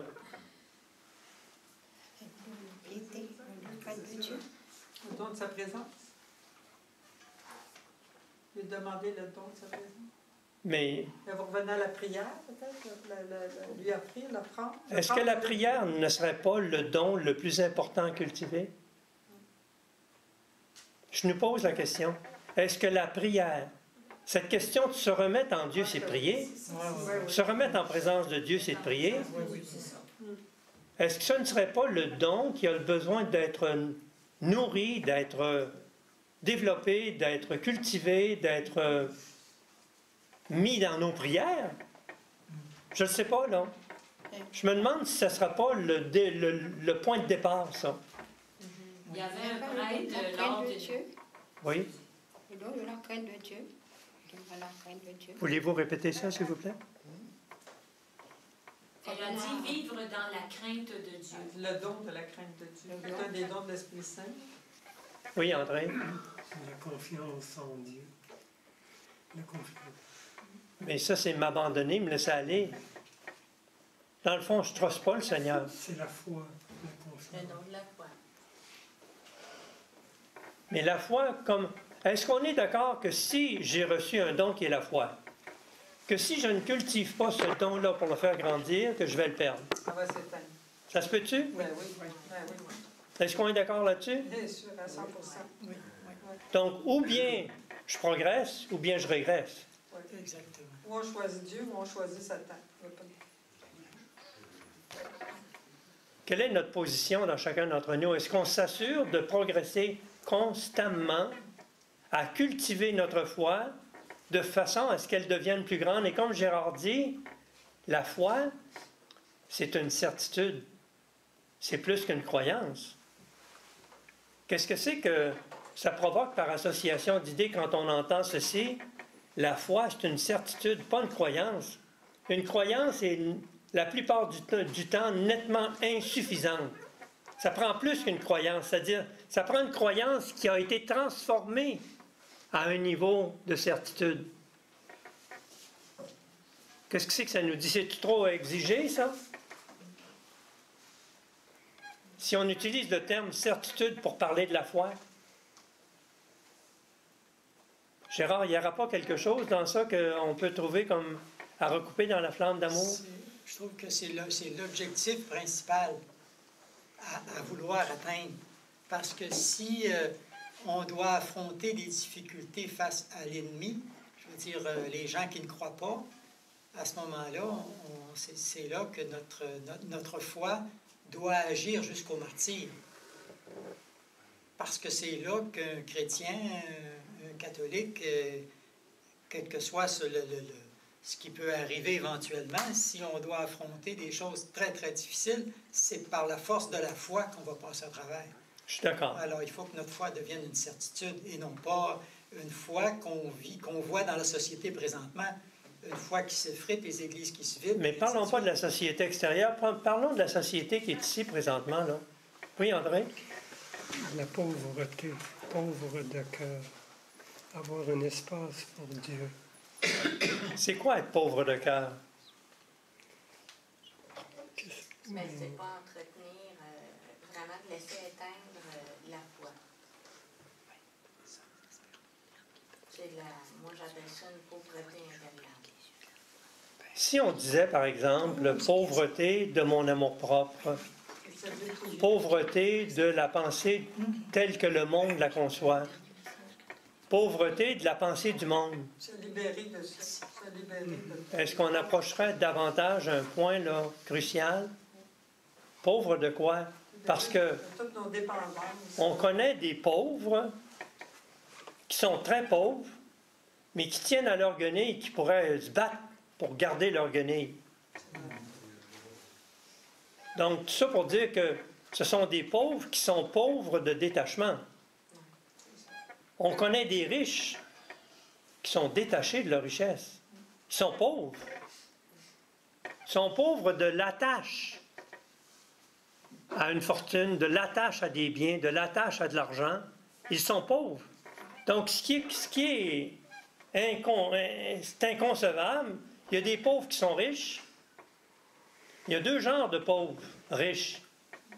Riches de leur amour-propre, riches de leur guenille, ou bien riches de la pensée de Dieu, riches du message évangélique qu'ils mettent en pratique.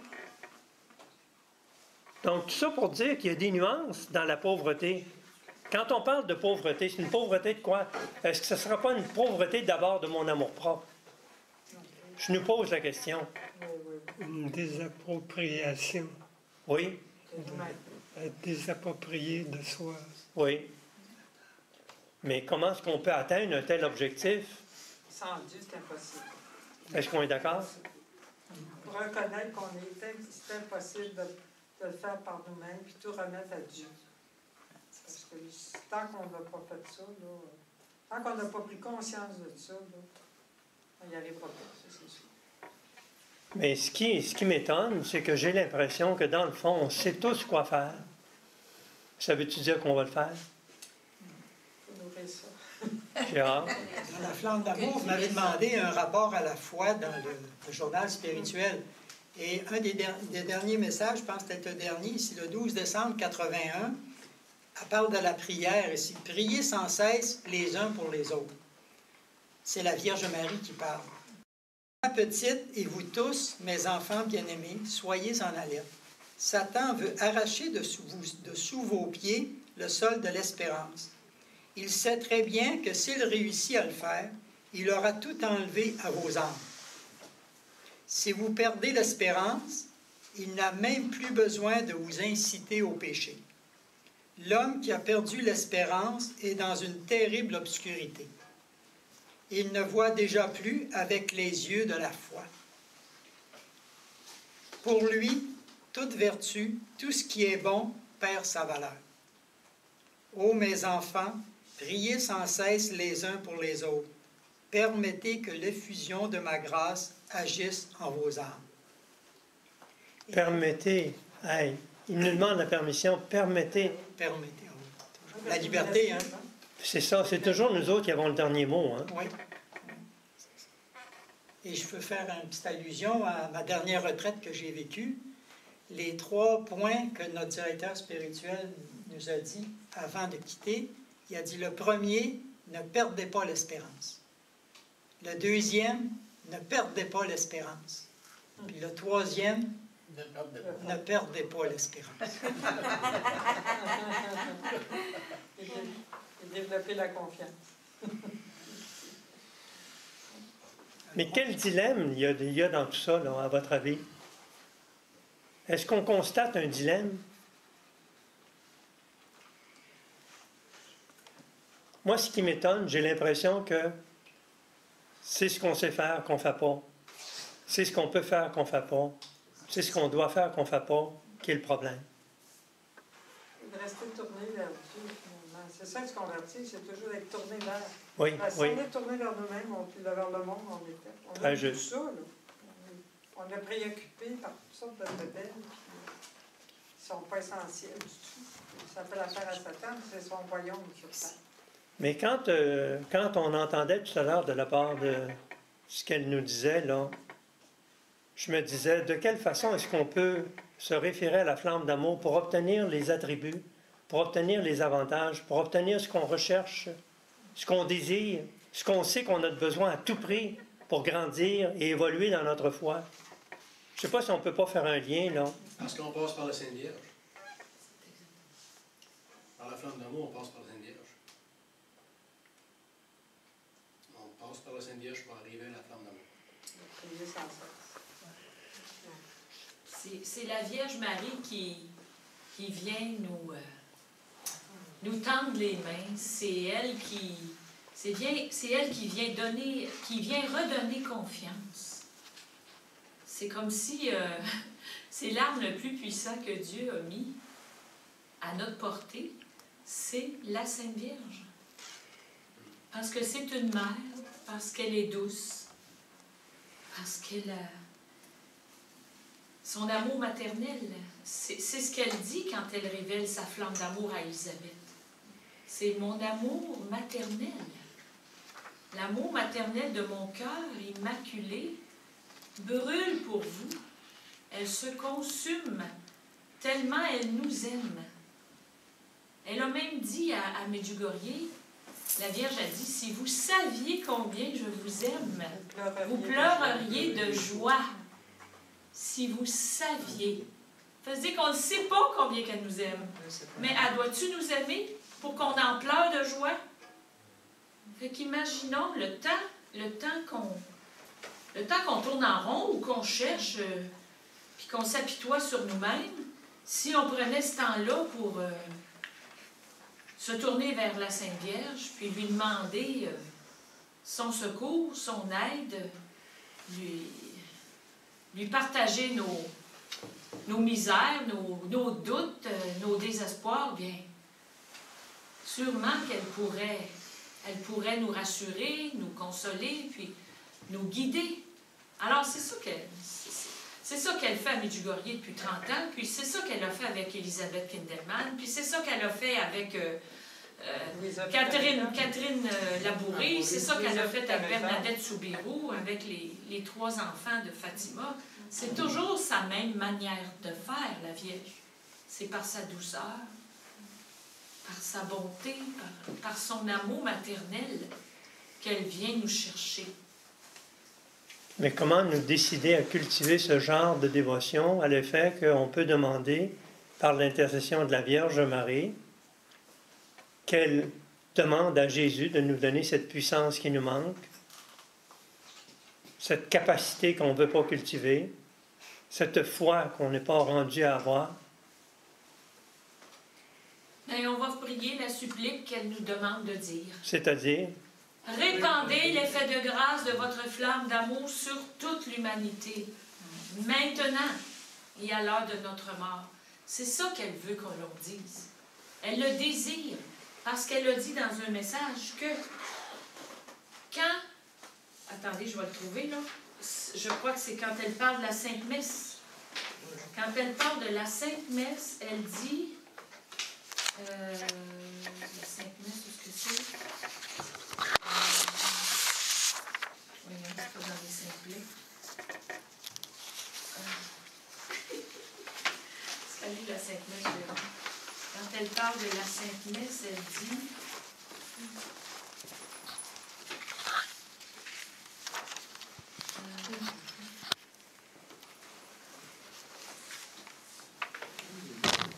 Elle dit, si vous assistez à la Sainte Messe sans obligation et que vous êtes en état de grâce devant Dieu, je répandrai la flamme d'amour de mon cœur. Hey, si vous assistez à la messe et que vous êtes en état de grâce, je répandrai la flamme d'amour de mon cœur. C'est la, dit pas qu'à troisième feuille. La troisième feuille du. C'est la mission la troisième feuille du premier groupe. C'est la page. Numéro 6. La page 3. C'est la page 3 qui n'est pas notée, excusez, là, mais c'est. Au tout début. Le titre, c'est la participation à la Sainte Messe en ce qui contribue le plus. La troisième page du tout début. Si vous assistez à la Sainte Messe, sans obligation. Je répandrai la flamme d'amour de mon cœur et j'aveuglerai Satan durant ce temps-là. Elle ne nous a pas demandé de lui demander, là. Elle a dit qu'elle va le faire. Mes grâces s'écouleront abondamment sur les âmes pour lesquelles vous offrez cette sainte messe. Puis là, elle nous explique, la raison en est que Satan, rendu aveugle, il est rendu aveugle et il est dépouillé de son pouvoir, ne pourra rien faire. La participation à la Sainte Messe est ce qui aide le plus à aveugler Satan. Puis là, elle parle de lui, de son état. Assoiffé d'une terrible vengeance, tourmenté, il livre une lutte plus féroce encore contre les âmes, parce qu'il sent que son aveuglement est proche. C'est fort. C'est très fort, parce que la Sainte Vierge, elle nous dit que en étant à la messe, en assistant à la messe, qu'elle répand sa flamme d'amour, puis elle aveugle Satan pendant ce temps-là. Fait qu'imaginez, partout où on va à la messe, partout où les gens assistent à la messe s'ils sont en état de grâce. Sur semaine. Ben, elle dit pas qu'elle... Sans obligation. Idéalement, si vous n'êtes pas obligé de... On a la chance de le savoir tous les jours. Le Seigneur a demandé le pain quotidien. Oui. Une fois pour toutes, demander le pain quotidien. On a besoin tous les jours. Hein? Il n'y a pas le pain de temps en temps. Pour ça, on a la chance, nous, les catholiques, c'est notre mission. Hein? Parce que c'est dans la seule religion qu'on peut recevoir son corps. Et puis, regarde ici, le 13 avril, quand elle a dit... Attends un petit peu, Yann. Okay. Attends un petit peu, parce qu'on n'a pas approfondi ça assez. Georges, regardez vos feuilles, là. Regardez vos feuilles. La deuxième ligne a dit « Je répandrai la flamme d'amour de mon cœur. » Elle répand sa flamme d'amour avant, puis après, elle aveugle Satan. « Je répandrai la flamme d'amour de mon cœur et j'aveuglerai Satan. » Durant ce temps-là. On fait ça en même temps. C'est la flamme d'amour qui aveugle Satan. Donc, elle dit comment elle procède. Qu'est-ce que c'est qu'on comprend? Ça me parle. C'est beau, parce qu'en plus de ça, elle dit qu'avec cette flamme pleine de grâce de mon cœur, cette flamme que je vous donne, je vais allumer tous les cœurs dans tout le pays en la faisant passer de cœur à cœur. Voilà le miracle qui, en se transformant en incendie par son éclat, aveuglera Satan. Voilà le feu d'amour d'union que j'ai obtenu du Père Céleste par les mérites des plaies de mon très saint Fils. Arrêtons-nous un peu ce qu'elle vient de dire. En dernier, là, elle a impliqué le Père, elle a impliqué le Fils. Est-ce qu'elle est en train de nous dire, est-ce que la Vierge est en train de nous dire que la flamme d'amour, c'est la fusion du Père, du Fils, de l'Esprit Saint et de Jésus? Oui, c'est ça.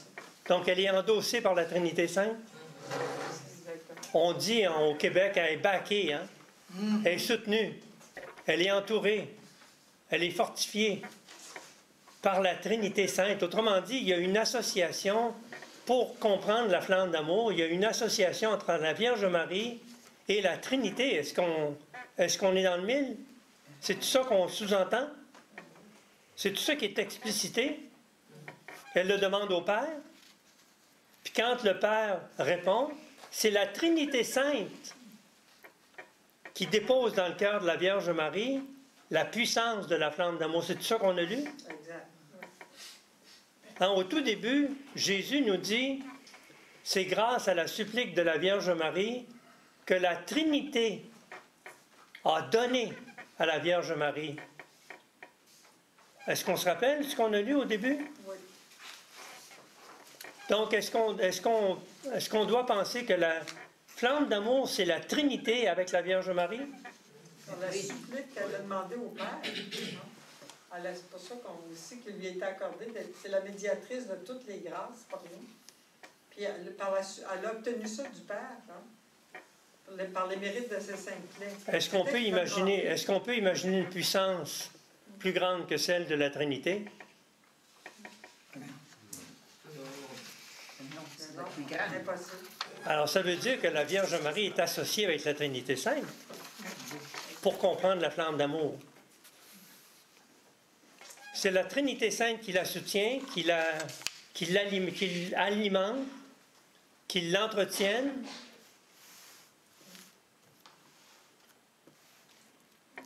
Y a-t-il un message là, qui nous touche, qui nous réveille, qui nous conscientise, qui nous permet là, de se lancer sur une voie où on va grandir, évoluer, progresser, faire de mieux en mieux, de plus en plus, de jour en jour, avec ce qu'on a partagé ensemble?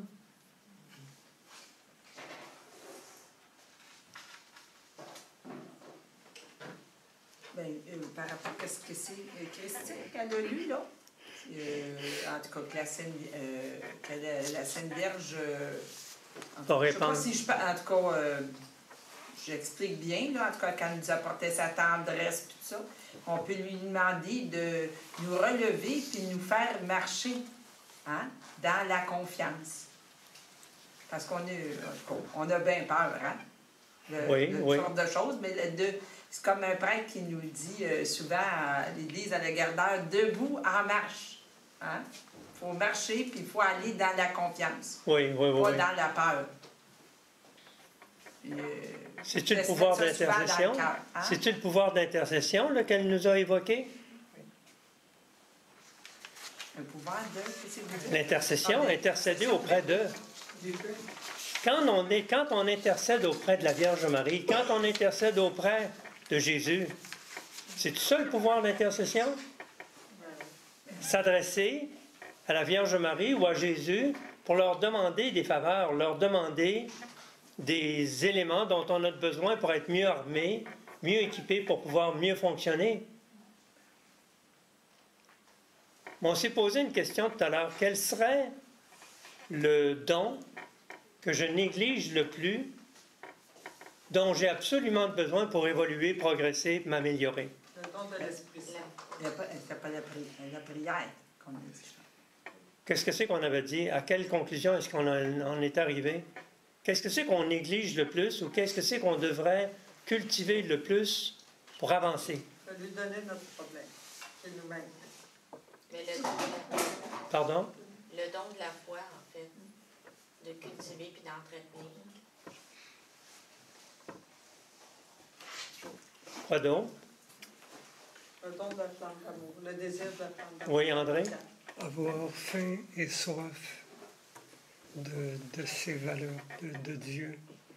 Cultiver, creuser notre faim et notre soif de Dieu. Si on n'a pas ça, on n'avancera pas d'après moi. L'espérance. Le don. L'espérance. Peux-tu répéter, André? Je ne sais pas si on peut dire un don, mais plutôt c'est la voie du désir. Le désir de Dieu. André, est-ce que tu prétends que nous autres, on devrait le cultiver ou demander à Dieu de nous donner ce que tu mentionnes là? Les deux, peut-être. Demander à Dieu. Parce que c'est dans le domaine du don, je crois. Qu'est-ce que vous en pensez? Ben oui. Ça va de soi? Un grand désir. Lui demander son Esprit Saint. Donc, est-ce qu'on revient? Dans la demande, est-ce que c'est une prière? Ben oui. Est-ce qu'on commence à soupçonner que le don le plus important à cultiver, c'est le don de piété? Ben oui. C'est curieux parce que on parle de 3 dons, puis le don de piété, c'est le premier, c'est celui qui précède les autres. Piété, offrande et intercession. C'est peut-être pas un accident de parcours, hein, si c'est en premier. C'est peut-être parce que c'est primordial. le don de piété? Parce que dans l'Évangile, on voit que Jésus, on disait qu'il s'écartait des disciples ou de la foule pour aller prier. Prier, oui. Alors, il était Dieu, il communiquait avec son Père. Alors, s'il prenait des nuits puis des temps, une grande partie des fois de son temps, il le mettait dans la prière.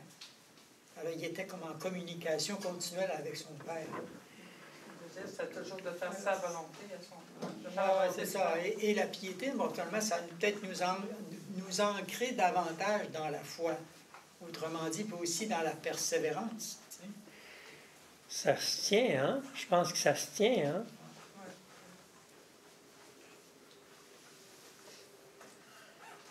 Dans quelle mesure est-ce que le don de la piété est crucial? Dans quelle mesure est-ce qu'il faudra absolument s'assurer de cultiver le don de piété, parce que c'est par le don de piété que je peux passer au don d'intercession, c'est par le don de piété que je peux passer à l'offrande, pour offrir les plaies glorieuses, victorieuses et sanglantes de Jésus. Si je ne le mets pas dans mes prières, comment puis-je l'offrir? Est-ce que l'offrande n'est pas une prière? Est-ce que la prière, c'est pas d'abord de se remettre en présence de la Trinité Sainte, ou de Dieu le Père, ou de Dieu le Fils, ou de Dieu l'Esprit Saint? Pour acquérir de la sagesse et de la science. Hein? Dans quelle mesure est-ce que le don de piété est crucial? Est-ce qu'on peut tout obtenir? On peut tout obtenir par la piété. Est-ce qu'on néglige le don de piété? Oui, bien, on a perdu ça, la prière. Regardez, moi, je déplore à toutes les fois, mais je vais souvent à la messe. On ne voit jamais un prêtre qui vient nous accompagner. C'est dommage, hein? À part des retraites, moi, que je vais, là, il y a des prêtres qui vont assister quand on va dire le chapelet, puis le rosaire, tout ça. Mais à part ça, là, très rare, là. Il va y avoir un prêtre qui va rester avec nous. On dirait que ça s'est perdu, ça, dans l'Église. Est-ce que le Seigneur est en train de nous dire... Jean-Paul, il écrit un gros livre d'éternité sur le rosaire. Est-ce qu'on n'est pas en train de dire que c'est une demande du Seigneur qui est évidente, que quand on voit quelqu'un qui a besoin de prière, qu'on devrait assumer la responsabilité de prier pour elle, cette personne-là? Mais comment créer cet automatisme en nous quand on rencontre une personne, que ce soit un prélat, un prêtre, pour que l'on ait une réaction automatique qui soit la suivante? C'est évident que le Seigneur, en me permettant de rencontrer cette personne-là, me fait constater qu'il faut que je prie pour elle. Si on pouvait là, se cultiver cet automatisme-là, autrement dit, être à l'affût. Toutes les personnes qu'on rencontre, ils vont nous donner un comportement qui est un indice certain. Pas un certain indice, c'est un indice certain. Que le Seigneur il est en train de nous dire, vois-tu, là, je t'ai permis de rencontrer cette personne-là, elle a besoin de tes prières, je compte sur toi pour prier sur elle, pour elle. C'est tellement vrai ce que vous dites que la Vierge, je pense que c'est la Vierge Jésus qui disait, si vous n'êtes pas dans la prière, vous ne passerez pas à travers, en parlant des événements qu'on vit dans le monde. Hey. C'est même dit, hein, pour chasser les démons, ça se fait dans la prière et le jeûne. Tiens. Comme ça, on toucherait là, le don crucial que l'on doit cultiver à tout prix. Quoi d'autre? Moi, je veux savoir, le jeûne, là, c'est-à-dire, donc, ça fait quoi le jeûne? Pourquoi jeûner? Bon, d'abord, entendons-nous sur le jeûne. Il y a le jeûne de la pensée, il y a le jeûne du désir, il y a le jeûne de l'émotion, il y a toutes sortes de jeûnes qui ne sont pas relatifs à la nourriture, au boire et au manger, qui sont aussi valables ou qui peuvent être encore plus valables.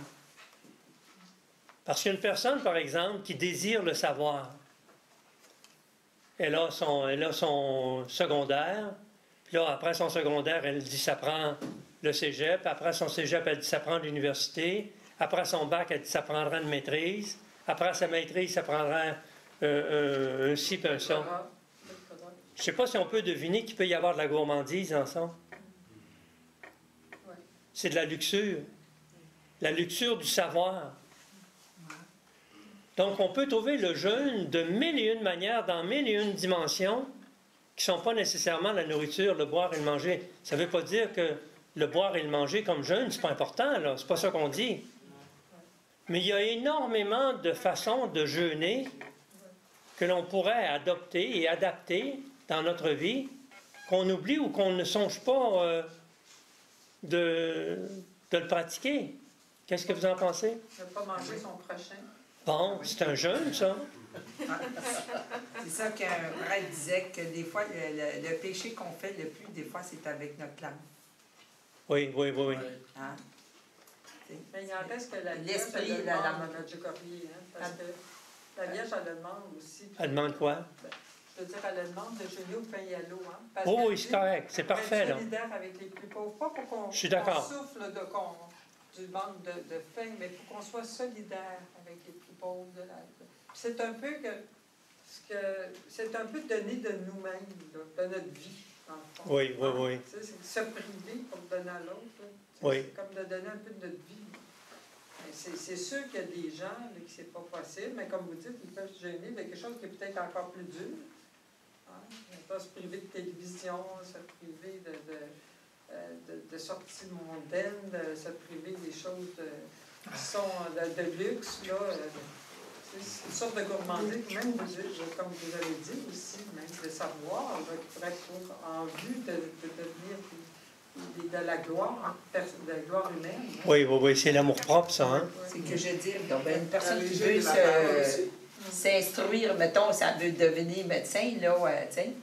Oui, bien c'est sûr. Là, il faut qu'elle apprenne. Il ne faut pas, en même temps, là, je veux dire, mais la façon qu'elle dit, M. Couture, là, c'est comme... c'est autre chose. Ça ne veut pas dire que c'est sûr que quelqu'un qui veut faire une profession, qui veut apprendre un métier pour apprendre. Mais, tu sais, je veux dire, c'est toujours là, en vue de devenir, là, de chercher une gloire humaine, là, qui sacrifie. Oui. Alors, si on essaye de résumer notre journée, parce qu'il nous reste quelques minutes avant de lever l'Assemblée, là, on retient quoi aujourd'hui? Qu'est-ce que c'est qu'on retient le plus? Prière. Prière, espérance. Revenir à la prière. Toujours la prière.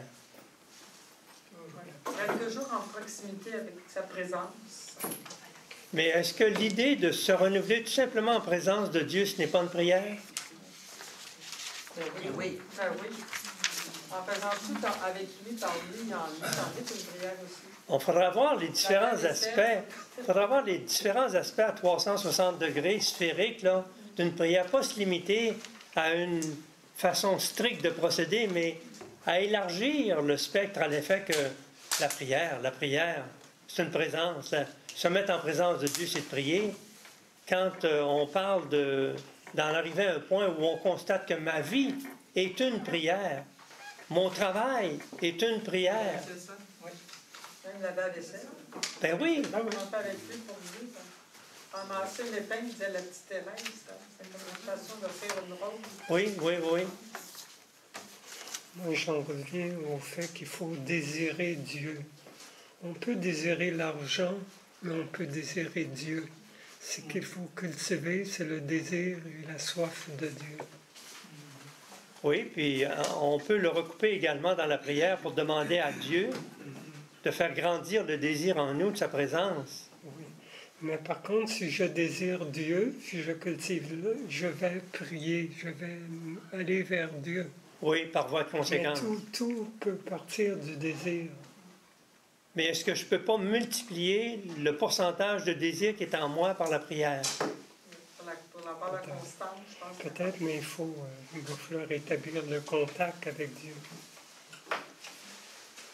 Parce que désirer Dieu, c'est pas facile, dans le sens que qui c'est qui va prendre ça comme contrat dans le monde entier?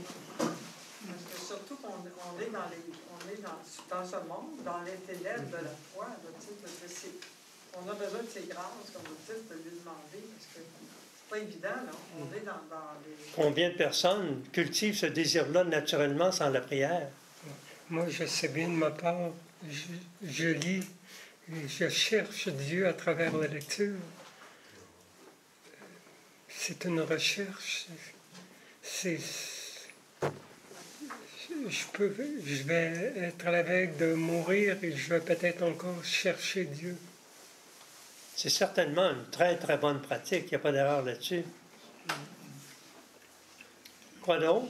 Il nous reste 2 minutes là, avant de lever l'Assemblée. Le livre de Mme Kinderman, ça me donne le goût, parce que c'est tellement beau et sérieux, ça me donne le goût de prier plus. Puis ça m'emmène à prier. Peux-tu recommencer, s'il te plaît, pour que d'autres entendent? Le livre de Mme Kinderman, en lisant, ça me donne le goût, parce que c'est tellement beau et sérieux, ça me donne le goût de prier. Parce que c'est très sérieux. Alors, ça me donne le goût et ça a augmenté ma prière aussi. Vois-tu, ça a augmenté le désir, la lecture du livre. D'autant plus, elle nous le demande, hein? Fait qu'on doit être obéissant, c'est notre mère. Elle le sait, donc on voit dans la vie à 10 degrés, elle voit 360. Elle sait les bienfaits, les mérites infinis de la prière, d'offrir les clés de son Fils hein, pour sauver le monde. C'est pour ça que l'important de lui obéir, parce que son but, hein, c'est d'être co-rédemptrice avec Jésus. Elle sait qu'elle a vu nous faire participer à cette grande œuvre-là, qui est du plan de Dieu, en collaborant à la prière. C'est pour ça qu'elle nous donne cette prière-là dans la plante d'amour, pour élaborer à son plan, parce que elle va servir de ça pour attacher sa femme et l'aveugler. Là-dessus, on lève l'Assemblée. Je vous remercie beaucoup. Merci beaucoup. D'avoir patienté tout ce temps-là pour partager avec nous autres. À la prochaine.